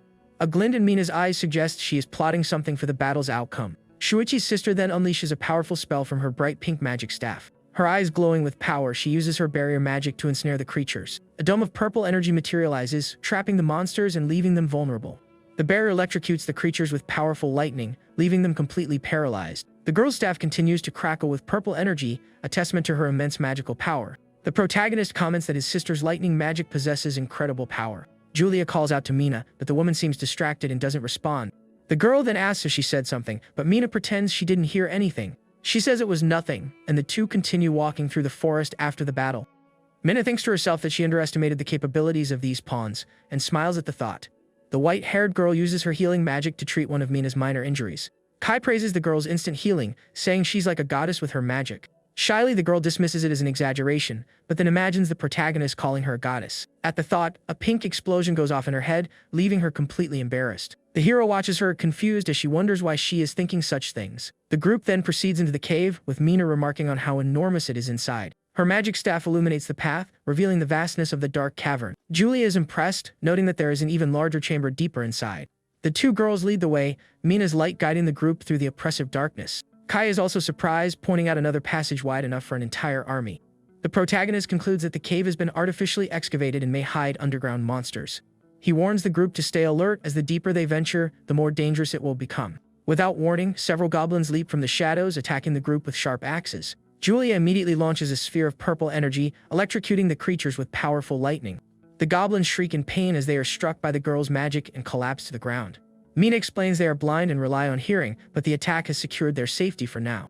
However, she warns if they fight every monster they encounter, their journey will be endless. With a confident smile, Kai declares that he has an excellent plan to deal with them. A short while later, the creatures' bodies lie strewn across the dark cave floor. Kai is seen running ahead, drawing the attention of every goblin in the cavern. Julia readies her cat-eared staff, preparing to unleash a powerful spell. Mina also prepares her staff, creating a circle of blue energy on the ground. Kai is horrified to realize the two girls plan to attack, while he's in the middle of the monster horde. The two then launch their combined spells toward the swarm of creatures in the cave. Their magic strikes the goblins head-on, creating a powerful explosion of light and purple energy. The girls' combined explosion generates an immense shockwave that devastates everything in its path. The protagonist and Maya observe the scene, with him commenting on the plan's efficiency. Kai then boasts about his brilliant strategy of luring the enemies into a single location. He claims that only someone with his top-of-the-line equipment could pull off such a feat. Thanks to Kai's idea, the group successfully eliminates the monsters in a quick and efficient manner. The white-haired girl then uses her magic to heal Kai's injuries sustained during the battle. Pressing forward, they discover a vast treasure trove of gold coins, swords, and vases. The protagonist sighs, noticing the girl's fatigue, and suggests they need a break. However, Kai challenges more monsters, and the hero wonders if he's pretending not to hear. He stumps his foot on the cave floor, attracting the attention of more creatures from the darkness. With a grin, he announces that he's brought the monsters and the fight is now up to them. Turning around, he realizes the rest of the group has vanished, leaving him alone with the creatures. The protagonist says he dislikes the idea of sacrificing a teammate, but they have no other choice. Maya then promises that if he survives, she will certainly return to save him from the monster horde. Suddenly, the cave trembles and the white-haired girl looks up, startled by the noise. She asks if the sound came from Kai, but the hero clarifies that it came from the center of the monster nest. Mina asks if they should investigate the area, and the group seems to agree. The hero comments that the smell of blood is overwhelmingly strong, and a red aura emanates from the location. The woman then offers Julia a healing potion to drink before they proceed. She states they probably won't need to intervene, but it's better to check as a precaution. Upon reaching the site, they discover the bodies of several knights scattered across the cave floor. The girls are horrified, and Mina wonders if the entire investigation team has been wiped out. The protagonist senses something is terribly wrong as a tremor begins to shake the entire cavern.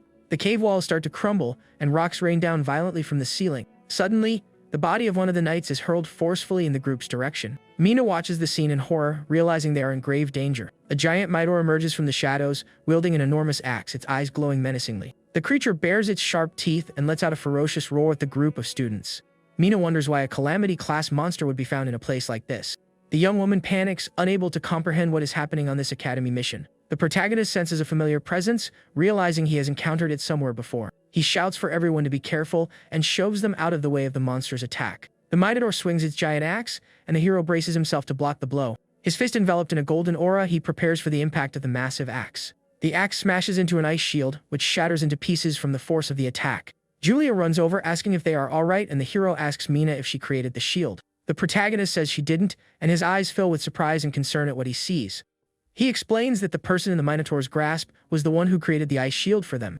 The monster then crushes the man in its hand, questioning him for interfering in its fight. The hero remembers that the knight had helped them, despite being gravely injured himself. The man screams for them to contact the Imperial Army and call for reinforcements. He yells that the ancient seal has been broken as the creature glares down at him with its glowing eyes. The Minotaur then strikes the knight with a powerful punch, shattering his armor. With a wicked grin, the monster declares it will devour them all, one by one. The girls scream at Mina, demanding to know why she is just standing frozen in the middle of the fight. Mina drops her healing potion, appearing to be in shock from the monster's sudden appearance. Julia realizes something is wrong and looks at Mina with an expression of pure confusion. The Minotaur then turns, fixing its furious gaze upon the white-haired girl. She launches an ice spell at the monster, retorting that it's the one talking nonsense. A massive explosion of ice engulfs the Minotaur, creating a thick cloud of steam. The white-haired girl urges them to go quickly and report what is happening here. Mina and Julia agree, preparing to flee the cave and seek help for the battle. The protagonist apologizes for being unable to save him and promises to return for vengeance.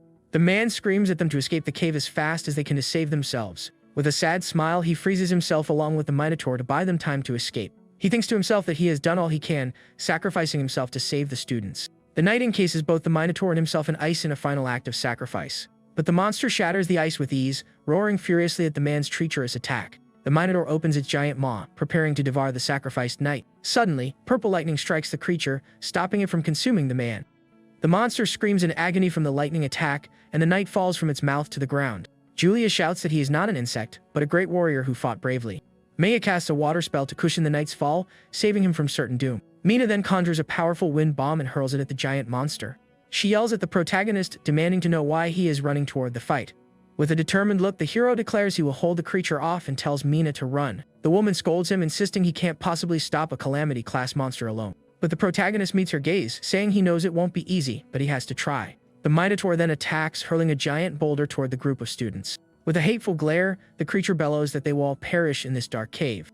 The hero tells her to leave with the others and to leave the monster to him. Mina then declares that as vice president, it is her responsibility to protect everyone here. The protagonist thinks to himself that she has more courage than he expected, surprised by her resolve. The woman reveals she used magic to contact Kai and request rescue at the cave's entrance. The Minotaur lets out a ferocious roar, preparing to attack the group with its full strength. The group braces for a combined attack but realizes they cannot win against such a monster. The protagonist tells Mina to believe in everyone as he prepares for battle with the Minotaur. He then unleashes a beam of golden energy from his fist toward the giant monster. With a determined shout, he declares that they will not lose to a monster like this. The Minotaur's axe is stained with red liquid, a testament to its ferocity in battle. The creature then attacks with its spinning axe, creating a powerful shockwave. The monster's eye glows with an intense blue light as it readies its attack. The hero stands before the creature, his fist glowing with a golden aura. He then delivers a powerful punch to the monster, concentrating all his strength into the blow. The Minotaur glares at him with its glowing eyes, seemingly unfazed by the young man's attack. Mina tells the protagonist to maintain the suppression while she prepares her next attack. The monster calls him a useless insect and strikes with a powerful punch, using all its might. The hero braces for the impact as the miner glares at him with a look of pure hatred. The young martial artist smirks, remarking that it seems his sister is finally ready to attack. Julia shouts for the monster not to bully her brother and unleashes her most powerful spell. A shower of purple lightning rains down on the Minotaur, electrocuting it with great intensity. The protagonist seizes the opportunity, attacking the monster with a series of rapid blows. He strikes the creature's pressure points with precision, leaving it momentarily paralyzed. The Minotaur screams in pain from the group's combined attacks, now vulnerable in the battle. The hero then shouts for his sister to attack now that he has managed to halt the monster's movements. Julia unleashes a powerful thunder arrow at the paralyzed Minotaur. Mina then casts a Wangcutter spell, a sphere of blue energy forming in her hands. The two girls shout in unison as they launch their combined attacks at the Minotaur. The lightning and wind spells merge, create an even more powerful and devastating attack. The attack strikes the monster head-on, but it manages to block with its giant axe. The creature curses its luck and spits a red liquid, appearing heavily wounded. With a hateful glare, it swears to finish them all as soon as its legs have healed. But Mia declares she won't let that happen and prepares for another magic attack. She creates a giant sphere of water and hurls it at the injured Minotaur. A cascade of water crashes down on the creature, drenching it completely. The white-haired girl pants, having used a great deal of energy for the spell. The Minotaur rises, announcing that its legs have already healed thanks to the magic water. It snarls that a little water won't hurt it, gritting its teeth in pure rage. The creature then charges, screaming that it will devour them all alive in this dark cave. Julia then asks what happens when someone soaked in water is electrocuted. With a cry of rage, she declares it will pay with its life for what it did to the soldiers. A massive explosion of purple lightning and water engulfs the Minotaur. The monster shrieks in agony as it is electrocuted by the combination of the two girls' magic. The protagonist observes, understanding that the water was used to amplify the lightning's power. The Minotaur continues to be electrocuted as smoke begins to pour from its body. Finally, the creature collapses, defeated by the combined attack of the student group. The protagonist praises the girls' strategy, calling them truly top-tier students. His hand glowing gold, he prepares to deliver the final blow to the defeated monster. He climbs on the Minotaur's body, announcing he will stab it to ensure their victory. Mina is confused, not understanding what he means after the long battle. Suddenly, a dark and ominous red aura erupts from the Minotaur's body with great intensity. The hero is shocked, wondering what is happening to the defeated creature. He feels a strange pressure as the red aura hits him with the force of an explosion. A dragon-like form materializes, attacking the protagonist with powerful red energy. He is thrown backward by the attack's impact, landing hard on the cave floor. A shadowy creature with glowing red eyes emerges from the body of the defeated Minotaur. Kai, waiting outside the cave, feels the tremor and becomes frightened by the situation. He wonders if it's an earthquake, realizing something incredibly dangerous must be happening. The young man decides to call for reinforcements immediately, telling everyone to hang in there.